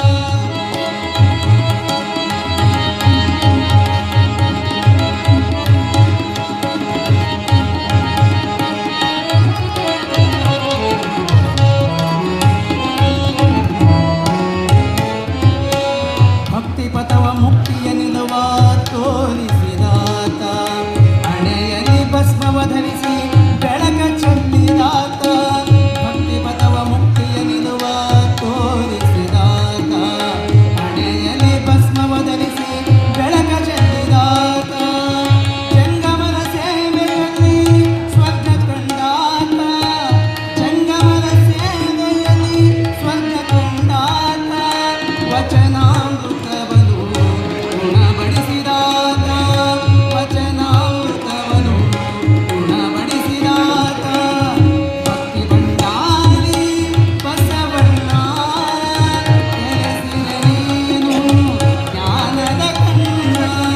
ಅಣ್ಣರಲ್ಲಿ ಅಣ್ಣ ನೀನು ಹಿರಿಯಣ್ಣ ಅಣ್ಣರಲ್ಲಿ ಅಣ್ಣ ನೀನು ಹಿರಿಯಣ್ಣ. ಸುಜ್ಞಾನದ ಬೆಳಕು ತೋರಿದ ಜಗದಣ್ಣ. ಭಕ್ತಿ ಭಂಡಾರಿ ಬಸವಣ್ಣ ತೆರೆಸಿದ ನೀನು ಜ್ಞಾನದ ಕಣ್ಣ. ಭಕ್ತಿ ಭಂಡಾರಿ ಬಸವಣ್ಣ ಭಕ್ತಿ ಭಂಡಾರಿ ಬಸವಣ್ಣ ಭಕ್ತಿ ಭಂಡಾರಿ ಬಸವಣ್ಣ ತೆರೆಸಿದ ನೀನು ಜ್ಞಾನದ ಕಣ್ಣ. ಜೈ ಬಸವೇಶ್ವರ. ಬಸವೇಶ್ವರ ಮಹಾರಾಜ್ ಕಿ ಬರಲಿಲ್ಲ. ಬಸವೇಶ್ವರ ಮಹಾರಾಜ್ ಕಿ.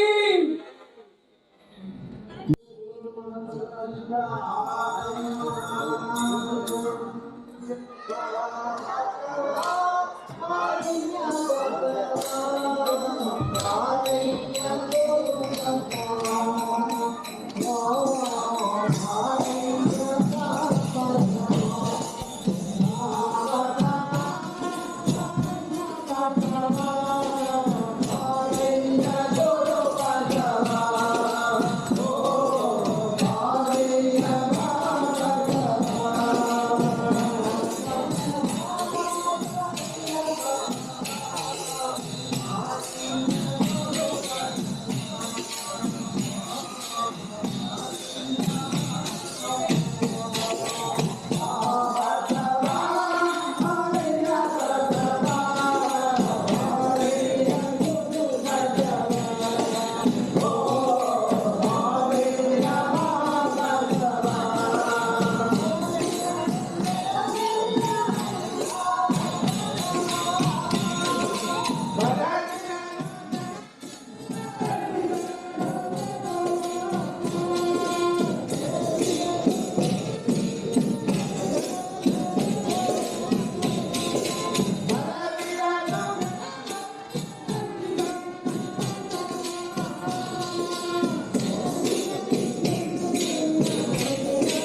ಓಂ ಶ್ರೀ ಗುರುಭ್ಯೋ ನಮಃ. ಓಂ ಶ್ರೀ ಗುರುಭ್ಯೋ ನಮಃ. ಓಂ ಶ್ರೀ ಗುರುಭ್ಯೋ ನಮಃ.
ಇದೇನು ಹೊಸತಲ್ಲ. ಈಗಾಗಲೇ ಈ ಕಡೆ ಜನತಿಂತವಾದದ್ದು. ಬಹಳಷ್ಟು ಜನ ಹೇಳ್ಯಾರ, ಬಹಳಷ್ಟು ಜನ ಕೇಳ್ಯಾರ. ಬರೀ ಕತೆ ಕೇಳಿದ್ರೆ ಕತೆ ಕೇಳಿದ ಆಗುತ್ತದೆ. ನಾಯಕನ ಜೀವನ ಸಂದೇಶಗಳನ್ನು ನಮ್ಮೆಲ್ಲರ ಉತ್ಸಾಹಿಸಿಕೊಳ್ಳಬೇಕೆಂಬುದೇ ನಮ್ಮ ಆಶಯ. ಯುಗ ಯುಗದ ಕಥೆ, ಯುಗ ಯುಗಾಂತರದ ಇತಿಹಾಸ, ನುಡಿಗನ್ನಡ ನಾಡಕತೆ ಇದು. ನುಡಿಗನ್ನಡ ಕಥೆಯು ನೇರ ಗುರುವಿನ ಭಾಗ್ಯದ ಕಥೆ. ಮಹಾ ಮಹಿಮ ಕವಿ ಸಿದ್ದೇಶ್ವರ ಘನ ಮಹಿಮೆ ಕವಿಮಠದ ಪರಂಪರೆಯನ್ನ ನಡೆಯುತ್ತಾ ಮೊದಲನೇ ಅಕ್ಕಣಿಕೆಯ ಮೂಲ ಕಾರ್ಮಿಕನನ್ನ ಸ್ಮರಿಸುತ್ತಾ ಗೋಪನಾಥ ಅಂದ್ರೆ ಇವತ್ತಿನ ಮಕ್ಕಳದ ಕವಿಮಠದ ಇತಿಹಾಸವನ್ನೇ ನಾನು ಇವತ್ತ ಹೇಳಾಕೊಂಡಿದ್ದೆ. ಮಹಾಶಯ ಸದ್ಭಕ್ತಿಯಿಂದ ಶಾಂತರಿತ ಚಿತ್ತರಾಗಿ ಕುಳಿತುಕೊಂಡು ಗುರುವಿನ ಕೃಪೆಗೆ ಪಾತ್ರರಾಗಬೇಕೆಂದು ಕೇಳಿಕೊಳ್ಳುತ್ತೇನೆ. ಭಕ್ತಿ ಭಾವದಿಂದ ನಿರ್ಮಲ ತುಂಬಿಕೊಳ್ಳಿ. 11ನೇ ಶತಮಾನದ ಇತಿಹಾಸದ ಗತಕಾಲದ ಗವಿಯನ್ನು ಹೊರತು ಸುದೀರ್ಘ ತಪಸ್ಸನ್ನು ಮಾಡಿ ದೈವತ್ವವನ್ನು ಪಡೆದು ಬೆಟ್ಟದ ಮೇಲೊಂದು ಗುಹೆ ತಪಸ್ಸನ್ನು ಮಾಡಿ ಬೆಟ್ಟದ ಮೇಲೊಂದು ಮಠವನ್ನು ಕಟ್ಟಿದ ಕಾಶೀಚರ ಮೂರ್ತಿಗಳಾದ ಶ್ರೀ ಶ್ರೀ ಶ್ರೀ ರುದ್ರಮುನಿ ಶಿವಾಚಾರ್ಯರನ್ನ ಮನದೋಡು ನೆನೆಯುತ್ತಾ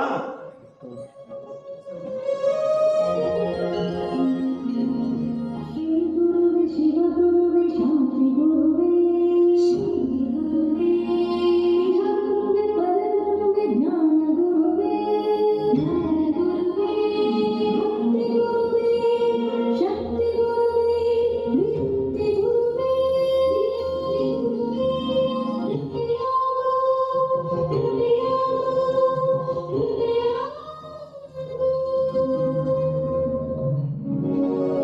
ಆಕೆಯಿಂದ ದೇಶ ಸಂಚಾರ ಮಾಡುತ್ತಾ ದಕ್ಷಿಣಾಭಿಮುಖವಾಗಿ ಶ್ರೀಮನ್ ನಿರಂಜನ ಪ್ರಣವ ಸ್ವರೂಪರು ಗೋಪನಾಥದೊಳಗೆ ನೆಲೆ ನಿಲ್ಲಲು ಅದುವೇ ಶ್ರೀಮಠವಾಯಿತು.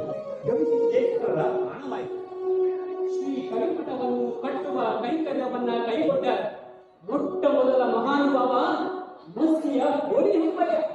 ಏರಿನ ಮ್ಯಾಲೆ ಕಾಲು ಕಡಿ ವ್ಯಾಪಾರ ಮಾಡಿಕೊಂಡಿದ್ದಂತ ಮೋಡಿ ಹಂಪಯ್ಯ ಶ್ರೀಮಠದ ಪ್ರಾಣವಾಗಿರಲು ಕಟ್ಟಿಸಿದನು. ಅಲ್ಲಿಂದ ಇಲ್ಲಿಯವರೆಗೆ ಶ್ರೀ ಕರಿಮಠವು ಅಟ್ಟಣಿಕೆಗಳು 18ರ ಮೇಲೆ ಗಟ್ಟಿಯಾಗಿ ನೆಲೆನಿಲ್ಲು ಭಕ್ತರ ಇಷ್ಟಾರ್ಥಗಳನ್ನ ನೆರವೇರಿಸುತ್ತಾ ಬಂದಿರುವ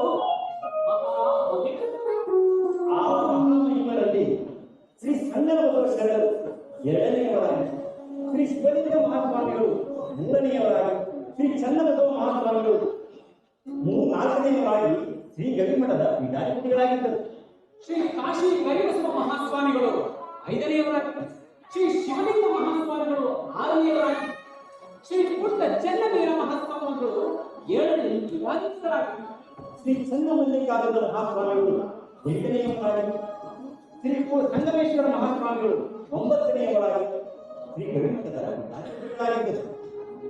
ಗುರು ಪರಂಪರೆಯವಾದ 10ನೇಯವರಾದ ಶ್ರೀ ಚನ್ನಬಸವ ಮಹಾಸ್ವಾಮಿಗಳು ಪ್ರತಿನಿತ್ಯ ಸೂರ್ಯೋದಯದಲ್ಲಿ ಗವಿ ಮಾರ್ಗದೊಳಗೆ ನಡೆದು ಬಂದು ಮಳೆ ಮಲ್ಲೇಶ್ವರನ ದರ್ಶನವನ್ನು ಮಾಡಿ ಬೆಟ್ಟದ ಸುತ್ತಲೂ ಏರಿ ಮಂಗಳಾಮೃತವನ್ನು ನೋಡುತ್ತಿರುವುದು ಹಿರೇಮಠದ ಮಹದೇವಯ್ಯ ಮತ್ತು ಗುರುಲಿಂಗಮ್ಮ ತಾಯಿಗೆ ಶುಭಾಂಕುರವಾದವು. ಶಿವಾಲಯದೊಳಗೆ ಮಂಗಳ ವಾದ್ಯಗಳು ನಂದಿ ಕುಣಿಯೇ ಕುದಿದು ನಂದಿಸ ದೇವಾನು ದೇವತೆಗಳು ಶುಭವನ್ನು ಕೋರಲು ಮಂಗಳ ಮೌನದೊಳಗೆ ಶಿವನ ಅರ್ಪಣೆಯನ್ನು ಪಡೆದು ಇದರ ತಂದೆಯೇ ಗುಡಲಯ್ಯ.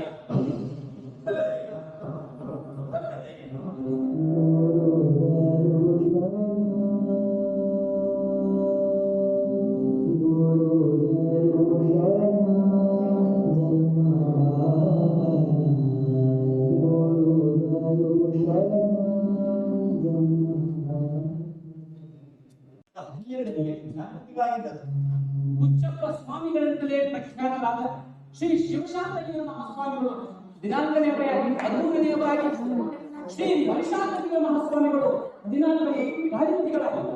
ಭಟ್ಟದಜ್ಜಾನೆಂದೇ ಪ್ರಸಿದ್ಧರಾದಂತ ಶ್ರೀ ಶಿವಶಾಂತಗಿರ ಮಹಾಸ್ವಾಮಿಗಳು 15ನೇಯವರಾಗಿ, ಶ್ರೀ ಮರಿಶಾಂತಗಿರ ಮಹಾಸ್ವಾಮಿಗಳು 16ನೇಯವರಾಗಿ, ಶ್ರೀ ಶಿವಶಾಂತಗಿರ ಶ್ರೀಗಳು 17ನೇಯವರಾಗಿ ಶ್ರೀಪೀಠದ ಪೀಠಾಧಿಪತಿಗಳಾಗಿದ್ದರು.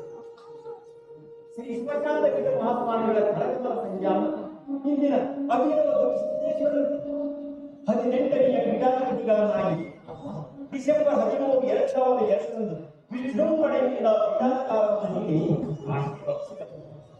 ಇಲ್ಲಿಗೆ ಶ್ರೀಮಠದ ಗುರು ಪರಂಪರೆಯನ್ನ ಸ್ಮರಿಸಿದ್ದಾರೆ. ಇನ್ನು ನಮ್ಮ ಕಥಾನಾಯಕ ಸಾಕ್ಷಾತ್ ಶಿವನ ಅವತಾರ 11ನೇ ಪೀಠಾಧಿಪತಿ ಶ್ರೀ ಶ್ರೀ ಶ್ರೀ ಗವಿಸಿದ್ದೇಶ್ವರರ ಬೆರಿದಿನಗಳ ಪವಾಡಗಳ ಶ್ರದ್ಧಾ ಭಕ್ತಿಯಿಂದ ಶಾಂತ ಚಿತ್ತರಾಗಿ ಕಣ್ಣಾರೆ ನೋಡಿ ಸದ್ಗುರುವಿನ ಕೃಪೆಗೆ ಪಾತ್ರರಾಗಬೇಕೆಂದು ಬೇಡಿಕೊಳ್ಳುತ್ತೇವೆ.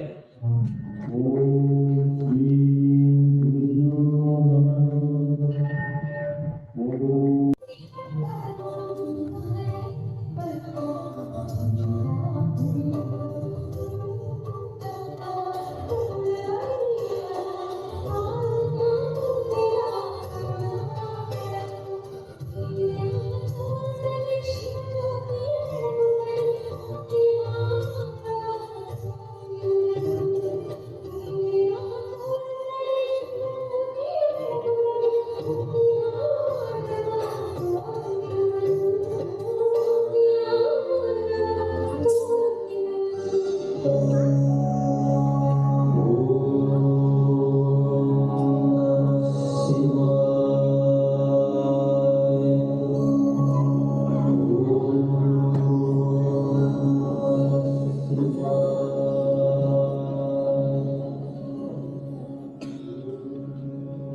ಗುರುದಯ್ಯ, ಈ ದಿವಸ ಯಾವಾಗಲೂ ಒಂದನ್ನು ನಿರ್ಧರಿಸಲಿಲ್ಲ.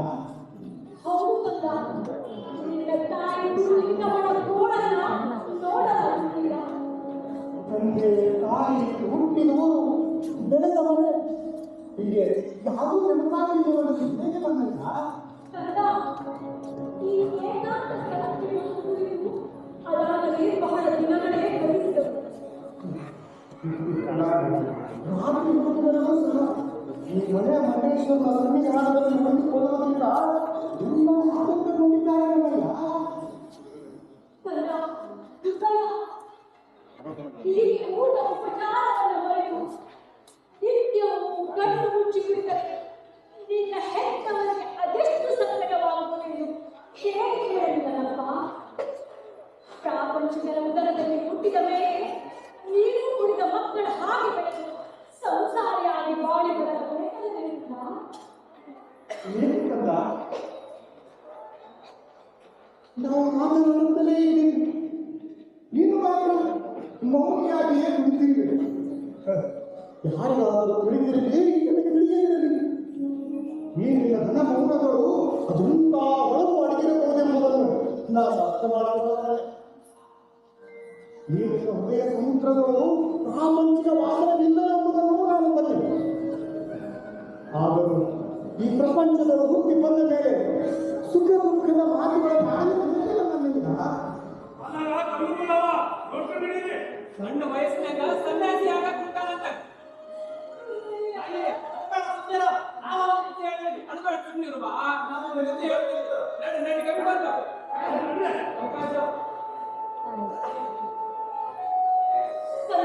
ಹೃದಯ ಮಂಗಳಪುರದ ಕೈಗಳನ್ನು ಕರೆದುಕೊಂಡು ನಿನ್ನ ಹೆತ್ತಪ್ಪ ಹೆತ್ತಮ್ಮ ಈ ಬೆಟ್ಟಮಂಡಿಯಲ್ಲಿ ಬಂದಿದ್ದಾರೆ. ಯಾವುದಕ್ಕೂ ಕಾಲ ಕೂಡಿ ಬಂತು. ಇತ್ತಲಾಗಲಿ ಇಲ್ಲವೇ ಅಂತರಾಗಲಿ ಈ ಮನದಾಳದ ಬೆಳೆದು ಮಾತ್ರ ಎಲ್ಲರಿಗೂ ತಿಳಿಸುವಂತೆ ಅರ್ಹ ಬೇಡನಯ್ಯ.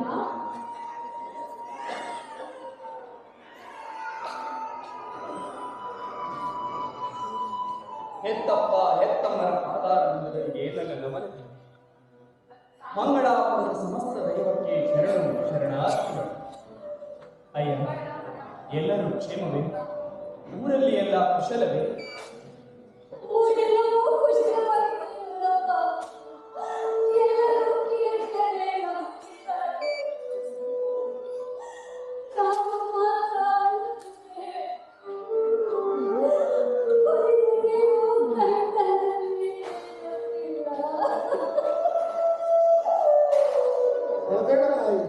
ಸಮಾಧಾನ ಮಾಡಿದ್ರು. ಇದು ಭವಿಷ್ಯದ ನಿಗೂಢವನ್ನು ಮೂರ್ತ ರೂಪ ತಾಳುವ ನಾನು ಉದರದಲ್ಲಿ ನಿಂತಿರುವ ಆತ ಸಾಂಸ್ಕೃತ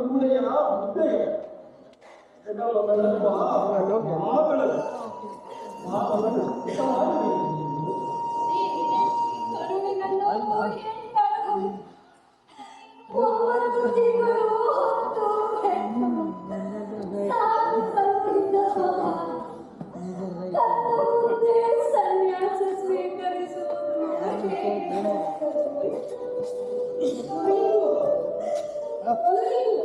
ಈಗ ದುಃಖದ ಹಿಂದೆಯ ನೋವು ನಮ್ಮೆಲ್ಲರಿಗೂ ಅರ್ಥವಾಗಿದೆ ತಾಯಿ. ಸೌಮ್ಯ ತೆಗೆದುಕೋ. ಅವ್ವ ಮಾತಾಡದೆ. ಅವ್ವ ಮಾತಾಡುವುದನ್ನ ಯಾರೂ ತಡೆಯರು. ಅವ್ವನ ದುಃಖದ ಆಳವನ್ನ ಯಾರೂ ಅಳೆಯಬೇಡಿ. ಅವ್ವನ ದುಃಖದ ಸೆಳುವಿಗೆ ತಡೆ ಒಡೆಯಬೇಡಿ. ಜಗದ ಸನ್ಯಾಸಗಳೆಲ್ಲರ ಹಡೆದವರ ದುಃಖ ಸಾಗರಗಳಾಗಿವೆ, ಮಹಾಸಾಗರಗಳಾಗಿವೆ. ಉಪ್ಪು ನೀರಾಗಿ ಬದುಕು ಮುರುಟಿ ಹೋಗಿದೆ. ಕರುಳ ಬಳ್ಳಿ ಕತ್ತರಿಸಿ ಹೋಗುವಾಗ, ಮನೆಯಲ್ಲೆಲ್ಲಾದರೂ ಕುರುಳುವಾಗ, ಬಾಳ ಕನಸುಗಳಿಗೆ ಮುಳುಗಿ ಬಿದ್ದಾಗ, ಒಳಗು ಹೊರವು ಆದಾಗ, ಹೊರವು ಬಯಲಾದಾಗ ಹಡೆದವನಿಗೆ ಅಳೆದಿರುತ್ತಾನೆ. ದುಃಖಿಸಿದರೆ ನಮಗೆ ಮಗು ಮನಗಟ್ಟುವುದು ತಾಯಿ ಕತ್ತರಿಸಿದ ಅದಕ್ಕೆ ಬಿಡಲಿ ನನ್ನವರು. ಅವಳ ಅಂತಃಕರಣದ ಅಷ್ಟು ಬಿಂದುಗಳು ನನ್ನ ಭಗಸ್ಸೆಯನ್ನು ಸೇರಿವೆ.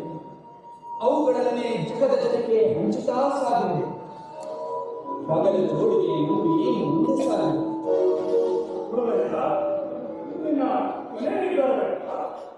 ನನ್ನಲ್ಲಿ ನಿರ್ಧಾರದಿಂದ ನಿಮ್ಮಗಳ ಮನಸ್ಸಿಗೆ ನೋವಾಗಿದ್ದರೆ ಆ ನಿಜನ್ನು ನೋಡಿ ಹರಸಬೇಕಾದವರು ನೀವಲ್ಲದೆ ಇನ್ನಾಗಿದ್ದು.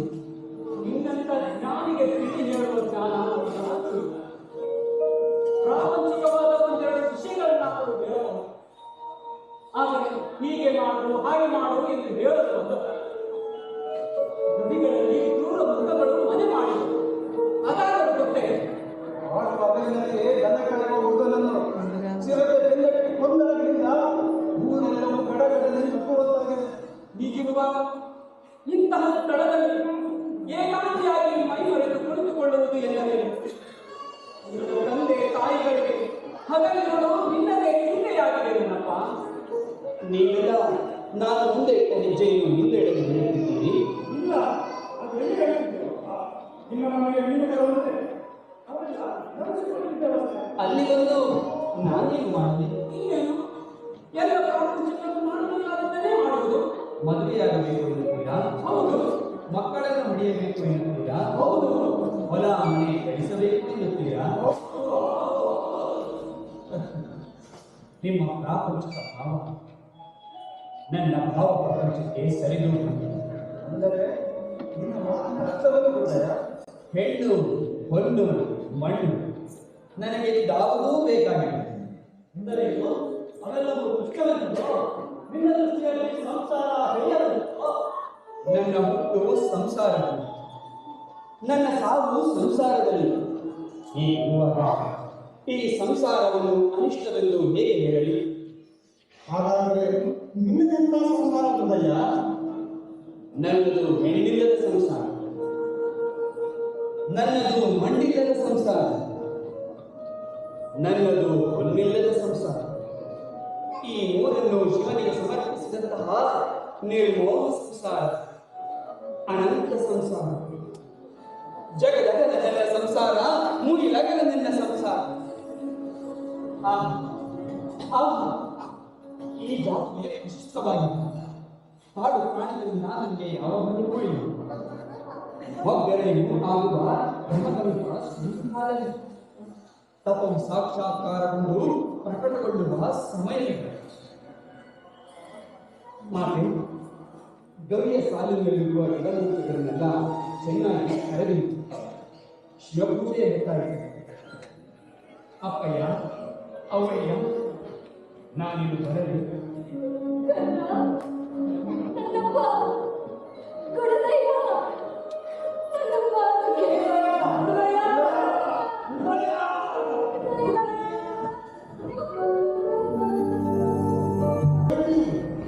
ಇದೇನು ಎಷ್ಟು ವರ್ಷಗಳ ನಂತರ ನನ್ನ ಹೆಸರುಗೊಂಡು ಕರೆದದ್ದು? ಹೆಸರು ನೀನು ತೂಗುವಾದಂತ ನೆನಪಿಸಿಕೊಂಡೆ ಅಷ್ಟೇ. ಇದೇನು ಶುಭ ಮುಂಜಾವಿನಲ್ಲಿ ಮೋಹನವಾಗಿ ಮಾತನಾಡುತ್ತಿದ್ದೀರಿ? ಮನಸ್ಸು ಉಲ್ಲಾಸಗೊಳ್ಳಲು ಕಾರಣ? ಹರ್ಷಗೊಂಡಿರುವುದಕ್ಕಲ್ಲ, ಚಂಚಲಗೊಂಡಿರುವುದಕ್ಕೆ ಕಾರಣ ಕೇಳು. ಈ ಮನಸ್ಸಿರುವ ನಡುವೆ ಈ ಕಲ್ಪನೆಯ ವಿಕಲ್ಪನೆಗಳು ಕಟ್ಟಿದ್ದಲ್ಲ. ಮೋಹ ಮಮಕಾರಗಳನ್ನು ಮರುಕಳಿಸದೆ ಬಿಡುವುದಿಲ್ಲ. ವರ್ಷಗಳ ಮೇಲೆ ವರ್ಷಗಳು ಕಳೆದುಹೋದವು. ತಾರುಣ್ಯಗಳು ಮಂಜಿನಂತೆ ಕರಗಿ ಹೋದವು. ಈಗ ಉಳಿದಿರುವುದು ವೃದ್ಧಾಪ್ಯಮಾನ. ಆಗಿಲ್ಲದ ಮೊದಲ ಮಾತಿನ ಪ್ರಸ್ತಾಪ ಹೀಗೆ. ಯುವತಿ, ನೀನೆ ರಾತ್ರಿ ಬರೆದಿದ್ದಾಗ ಹಾಡ ನಿದ್ರೆ ಏನು ಸ್ವಪ್ನವಾಗಿದ್ರಿ?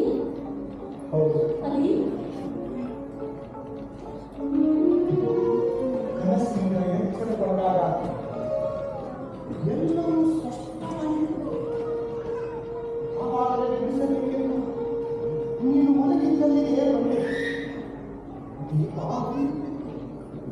ಮಂದವಾಗಿ ಹರಡಿದ್ದ ಬೆಳಕಿನಲ್ಲಿ ನೀನು ಮಗುವಿನ ಹಾಗೆ ಒಳಗಿದ್ದೆ. ಹಾಡಲಿದ್ರೆ ನಿನ್ನ ಆಕರ್ಷಿತ್ತು.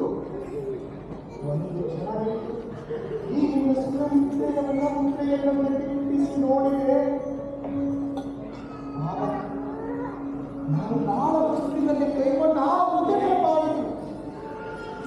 ಕೂಡಲೇ ಅಲ್ಲಿ ನಿನ್ನ ಮಗು ತಲವಲ್ಲಬೇಕು ನನ್ನಿಂದ ಬಂದು ಬಿಟ್ಟಿತು.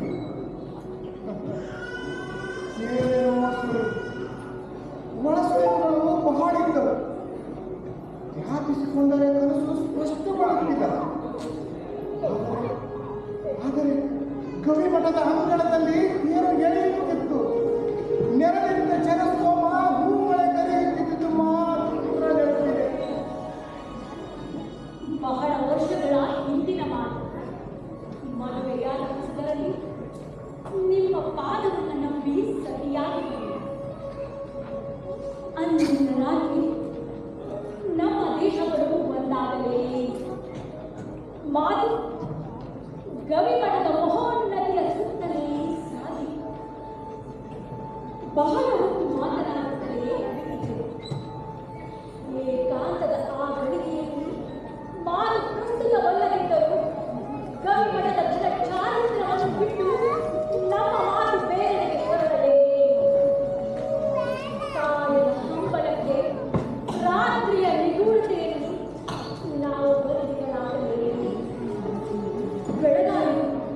ಹೊರಗೆ ಬರುವಾಗ ಗವಿಮಠದ ದೇವತೆಯ ನಂತರವಷ್ಟೇ ನಾವು ಒಬ್ಬರಿಗೊಬ್ಬರು ಸ್ಪರ್ಶಿಸುವುದೆಂದು ಶಪಥ ಮಾಡಿದ್ವಿ. ನಾನು ಮುಟ್ಟಲಿಲ್ಲ. ಮುಟ್ಟು ಕಟ್ಟಿದ್ದದ ಬದುಕು ವ್ಯರ್ಥವಾಗಲಿಲ್ಲ. ಹೀಗೆ ಸಾಗಿದ ಬಾಳು ಶಿವಬಾಳಾಯಿತು. ಶರಣ ಬದುಕಾಗಿತ್ತು. ನಾನು ಋಷಿಯಾದೆ, ನೀನು ಋಷಿ ಪತ್ನಿಯಾದೆ. ಅಂದ ತಾದಿಂದವರು ಹೊರಟು ಹೋಯಿತು. ಚಿಗುರಿದ ಭಾವನೆಗಳು ಕಾಯಕೊಂಡಿದ್ದಂತೆ ಮುರುಳಿ ಹೋದವು. ಎಂತ ಋಷಿಪತಿಯ ಧರ್ಮ ತಟ್ಟಲಿಲ್ಲ. ಮನೋ ಕಾಯಗಳದ್ದು ಕೂಡಲಿ ಕಾಮ ಲೀಲೆಗಳಿಂದ ಕಾಮಾದಿಗಳಿಂದ ಬಂಧಿಸಲಿಲ್ಲ. ಬಸುರಿಯಾದರಿಂದ ಉಸಿರು ಹಾಕಲಿಲ್ಲ. ಆದರೂ ಮಗನನ್ನ ಪಡೆದ ಗುಣದಯ್ಯ ನನ್ನ ಮಗ, ಗುಣದಯ್ಯ ನನ್ನ ಮಗ. ಗವಿಮಠದ ತೇರು ಎಳೆಯುವವನು.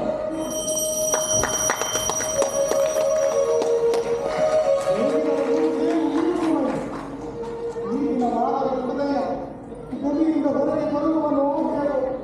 ಆತನಿಗೆ ಬಾಹ್ಯ ಪ್ರಪಂಚದ ಅರಿವೇ ಇದ್ದದ್ದು. ಗವಿಯ ದ್ವಾರದಲ್ಲಿ ಇರುತ್ತಿದ್ದರೆ ದೂರದ ಹೊಳೆಯುವ ಬೆಳಕಿನಲ್ಲಿ ಕಲ್ಲಿನಲ್ಲಿ ಸಿಕ್ಕಿದ ಮೂರ್ತಿಯಂತೆ ಬದ್ಮಾಸವನ್ನು ಹಾಕಿ ಕುಳಿತುಬಿಟ್ಟಿದ್ದಾನೆ. ಮುಖದವನ ಶಿವಕಲೆಯಿಂದ ಕೈಗೊಳಿಸುತ್ತಿದೆ. ಕತ್ತಲಿಂದ ಶಿವ ಬೆಳಕು ಹೊರಸೂಸುತ್ತಿದೆ. ದೇವತೆ ಇನ್ನೊಂದು ಮಾತು. ಯಾವ ವಿಷಯ ಆತನಿಗೆ ತಿಳಿಯಲಿಲ್ಲ. ಯಾವ ಅದು ಗವಿಮಠದ ಮೇಲೆ ನಮ್ಮ ಬದುಕಿನ ಹೊಡೆಯುವ ತಿರುವು ಪಡೆದ ಪರಿ. ಗವಿಮಠದ ತೇರು ಎಳೆದ ನಂತರ ಅಷ್ಟೇ ನಾವಿಬ್ಬರು ಒಬ್ಬರನ್ನೊಬ್ಬರು ಮುಟ್ಟುವಂತೆ ಕೈಗೊಂಡಿದ್ದ ವ್ರತ ಅಭಾವ ಆತನಿಗೆ ತಿಳಿದಿರಲಿ. ಆಗಲಿ ನೀವು ಹೇಳುವುದೇ ಸರಿ. ಗುರುದಯ್ಯ, ಗುರುದಯ್ಯ, ತಂದೆ ಎಲ್ಲಿದ್ದೀಯ ನನ್ನಪ್ಪ? ಗುರುದಯ್ಯ, ಗುರುದಯ್ಯ, ಗುರುದಯ್ಯ. ಯವ್ವ ತಾಯಿ, ಗುರುದಯ್ಯ ಎಲ್ಲಿ? ಯವ್ವ ಎಲ್ಲಿ ಗುರುದಯ್ಯ? ಏನಪ್ಪ ಏನಾಗಿದೆ? ಆಗ ಶಿವಪೂಜೆಯಿಂದಾಗಿ ಹೊರಗೆ ಬರುವುದು ಯಾವಾಗ ತಾಯಿ? ಆತನ ಚಿತ್ತ ಹೀಗೆ ವಿಚಾರವಾಗಲು ಹೊರಗೆ ಬರಬಹುದು, ಇಲ್ಲವೇ ಹೋಗಬಹುದು. ಹಾಗಾದರೆ ಕಪಿಲೆಯ ಗತಿ ಏನು? ಯಾವುದಕ್ಕೆ ಗೋಪರಾಜದ ಮಾಲಿಗೌಡರಾದ ಬಸವದೇವರ ಭಗವಂತ ಹೊರಗೆ ಬರುತ್ತಿದ್ದಾನೆ. ಹೃದಯ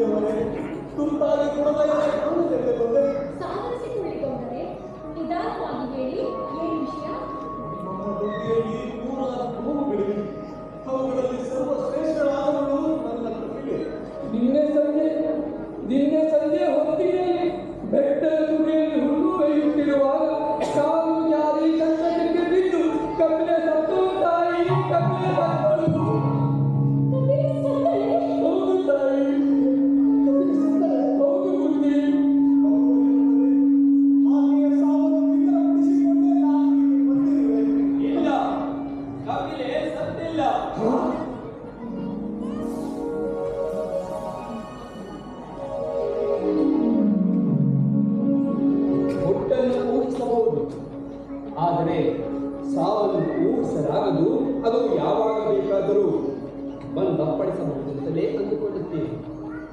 ಪ್ರತಿ ಸಾವಿಗೂ ಅದರ ಮುನ್ಸೂಚನೆ ಇದ್ದೇ ಇರುತ್ತದೆ. ಮನಸ್ಸು, ದೇಹ, ನಿತ್ಯ ಕ್ರಿಯಾದಿಗಳಲ್ಲಿ ಅವ್ಯಕ್ತವಾಗಿ ವ್ಯಕ್ತವಾಗುತ್ತಲೇ ಇರುತ್ತದೆ.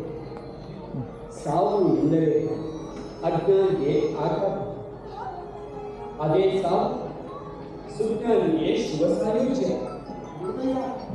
ಸ್ವತಃ ಕೂಡಲೇ ಕಪಿಲೆಯ ಸಾವನ್ನು ಖಾತ್ರಿಪಡಿಸಿಕೊಂಡು ಬಂದಿದ್ದಾರೆ ಹೃದಯ. ಕಪಿಲೆ ಗೌಡರ ಇರಬಹುದು, ಆದರೆ ಆಕೆ ನನ್ನ ತಾಯಿ. ಮಳೆಮಲ್ಲೇಶ್ವರ ಸಾನ್ನಿಧ್ಯಕ್ಕೆ ಒಂದಾಗಿದ್ದರು ಆಕೆಯ ಮೊಲೆ ಹಾಲಿನ ರುಚಿಯನ್ನು ಸವಿದರು. ಒಂದು ವೇಳೆ ಆಕೆಯ ಸಾವು ಸಮೀಪಿಸಿದ್ದೇ ಆಗಿದ್ದಲ್ಲಿ ಆಕೆಯ ಬದಲಾದ ಮೊಲೆ ಹಾಲಿನ ರುಚಿಯಲ್ಲಿ ಅದು ನಮಗೆ ಗೋಚರಿಸದೇ ಇರುತ್ತಿರಲಿಲ್ಲ. ಸಾವಿನಾಚೆಯ ನೋವಿನಲ್ಲಿಯೂ ಕೂಡ ಕಪಿಲೆ ಜೀವಂತವಾಗಿದ್ದಾರೆ.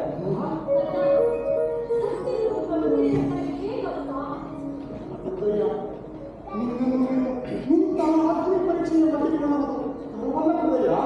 ಮಾತೆ, ನಿಮಗೆ ಮೊದಲು ತಯಾರಿಸಲು ಹೇಳಿದೆ, ಅದೆಲ್ಲಿ?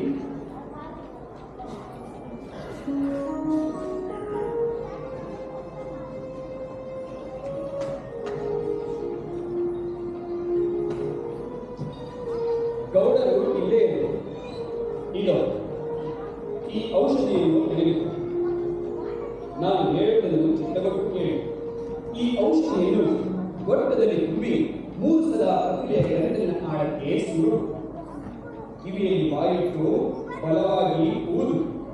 ಭುಜ ಮತ್ತು ಬೆನ್ನು ಹುರಿಗಳನ್ನು ನೀಡು. ಬಾಲವನ್ನು ಗಟ್ಟಿಯಾಗಿ ಹಿಡಿದು 6 ಸಲ ಜಗ್ಗು.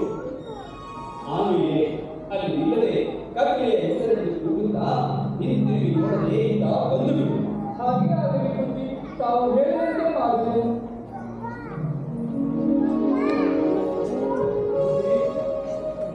ನಾನು ಈಗ ಹೇಳುತ್ತಿದ್ದೇನೆ ಎಂದು ಅನ್ಯತಾ ಭಾವಿಸಬೇಡಿ. ಕಪಿಲೆ ಸತ್ತಿದ್ದಾಳೆ.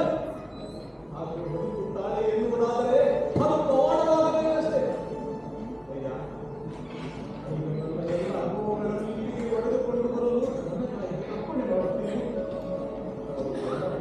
ಪರೀಕ್ಷಿಸಿ ಗುರುತಿಸಿಕೊಟ್ಟಲ್ಲಿ ಕಪಿಲೆಯ ಆದಿನಂತೆ ಆಕೆಯ ಆದನ್ನು ನೀಡಿ ವಾಡಿಕೆಯಂತೆ ಮಳೆ ಮಲ್ಲೇಶ್ವರ ನಡೆಯುತ್ತಿದೆ. ನಾನು ಕ್ಯಾಂಪಸ್ಸಲ್ಲಿ ಮುಂದೆ ತಿಳಿಸುತ್ತೇನೆ. ಕಪಿಲಾ, ಕಪಿಲಾ, ಕಪಿಲಾ, ಕಪಿಲಾ.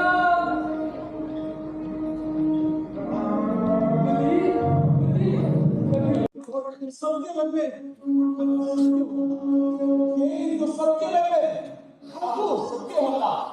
ಸತ್ಯ ಯಾವುದು ಮಿಥ್ಯ, ಸಂಪೂರ್ಣ ಶರಣಾಗುವುದು ಸತ್ಯ. ಮಾಡಿದ್ದೆ ಪವಾಡವಯ್ಯ. ಅಯ್ಯ ಗುಣವಯ್ಯ, ನಿಮ್ಮ ಧರ್ಮ ಏನೇನು ಏನೆಂದು ಗೊತ್ತಾಗದಯ್ಯ. ಸತ್ಯವು ಯಾವತ್ತು ಯಾವ ಕಾಲಕ್ಕೂ ಒಂದೇ ಆದರೆ ಅದು ವೇದಗಳಲ್ಲಿ ಪ್ರಕಟಗೊಳ್ಳುತ್ತದೆ. ಅನರ್ಘ್ಯವೊಂದು 10 ದಿಕ್ಕುಗಳಲ್ಲಿಯೂ ಪ್ರಕಟಗೊಳ್ಳುವಂತೆ ಕಪಿಲೆ ಸತ್ತಿದ್ದು ನಿಜ. ಅದು ನಿಮಗೆ ಗೋಚರಿಸಿದ ಸತ್ಯ. ಕಪಿಲೆ ಬದುಕಿದ್ದಳೆಂಬುದೂ ನಿಜ, ಅದು ನಮಗೆ ಗೋಚರಿಸಿದ ಸತ್ಯ. ಸತ್ಯವೆಂದರೆ ಏನಿಲ್ಲ, ಅದುವೇ ನಂಬಿಕೆ, ಅದುವೇ ದಯೆ.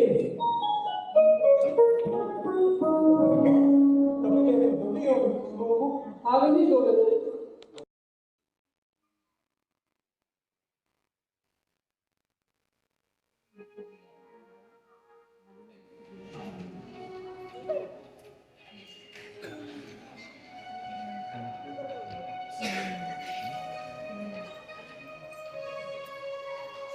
ತಾಯಿಗಳೇ, ನಾನಿಲ್ಲಿ ಹೋಗಿ ಬರಬೇಕು. ಅನ್ನದ ಋಣವು ಬಹಳ ದೊಡ್ಡದು. ಕರೆದು ಅನ್ನ ನೀಡಿದವರ ನೆನೆಯಿರುವುದೇ ನನ್ನ ಪಾಪವು.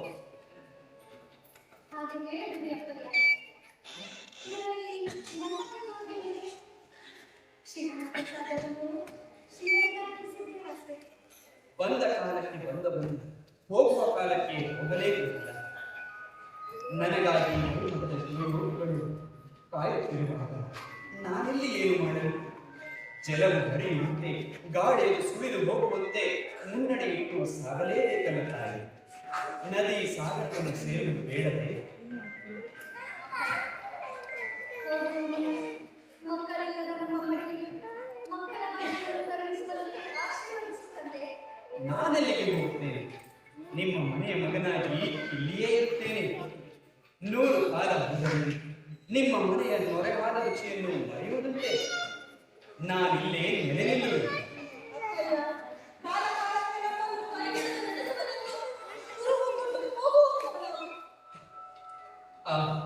ಎಂಥ ಸಾತ್ವಿಕ ಸೆಳೆವು ತಾಯಿ ನೀನು, ಗೌರರಿಗಿಂತ ಗಟ್ಟಿಗಿತ್ತಿ ನೀನು.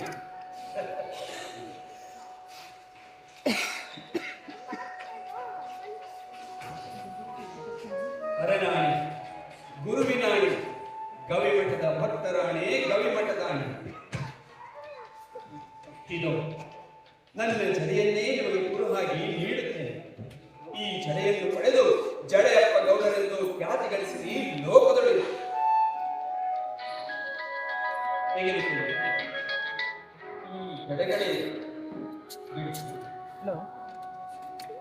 ಈ ಜಡೆಗಳೇ ಎಲ್ಲ ಕುರು.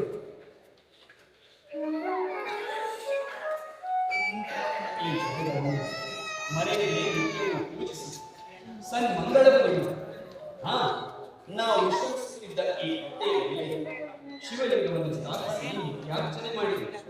ನನ್ನ ಜಾತ್ರೆಯ ಹೊತ್ತಿಗೆ ತಪ್ಪದೇ ಬಂದಿದೆ. ಬರುವಾಗ ಶಿವಕಂದಯ್ಯನನ್ನ ಕಂಕುಳಲ್ಲೊಂದು ಕೈಯಲ್ಲೊಂದು ಹೊತ್ತು ತಂದಿದೆ.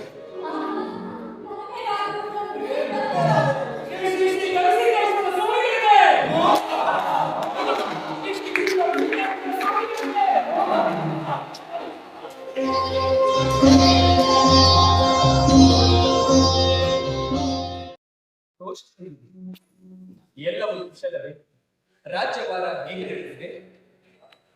ಗೋಚರ ಕೃಪೆಯಿಂದ ಸಕಲವೂ ಕ್ಷೇಮವಾಗಿದೆ.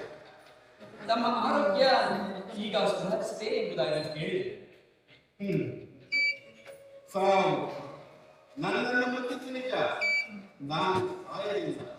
ವಿಚಿತ್ರವೆಂದರೆ ಸಾವು ಅದು ಬೇರೆ ಬದುಕಲಿಲ್ಲ.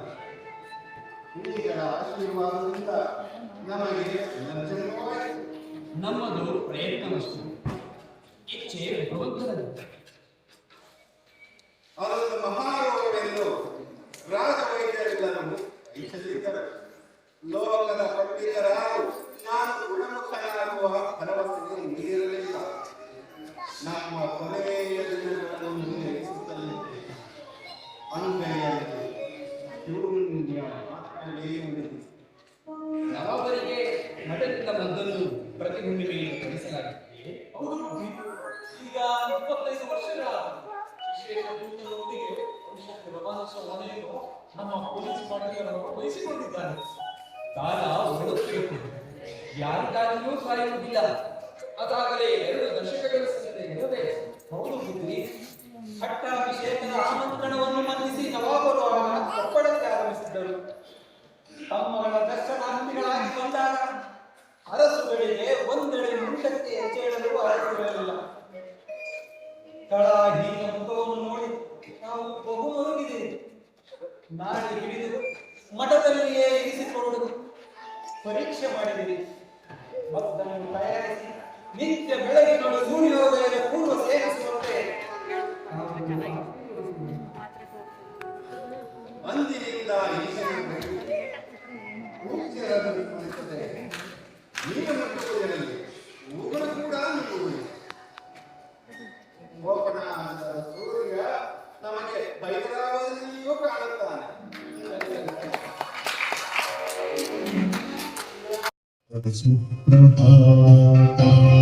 ಗುರುಗವಿಯ ಸಿದ್ದೇಶ ಶುಭ ಸುಪ್ರಭಾತ.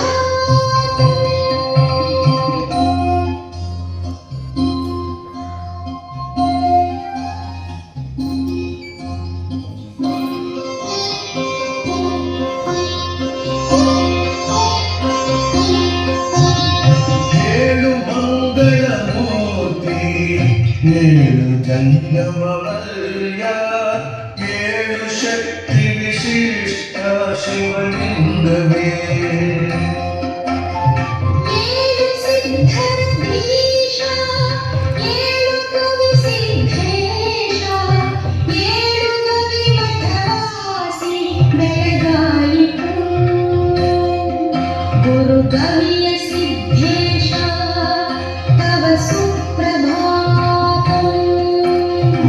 ರವಿಯ ಸಿದ್ಧೇಶ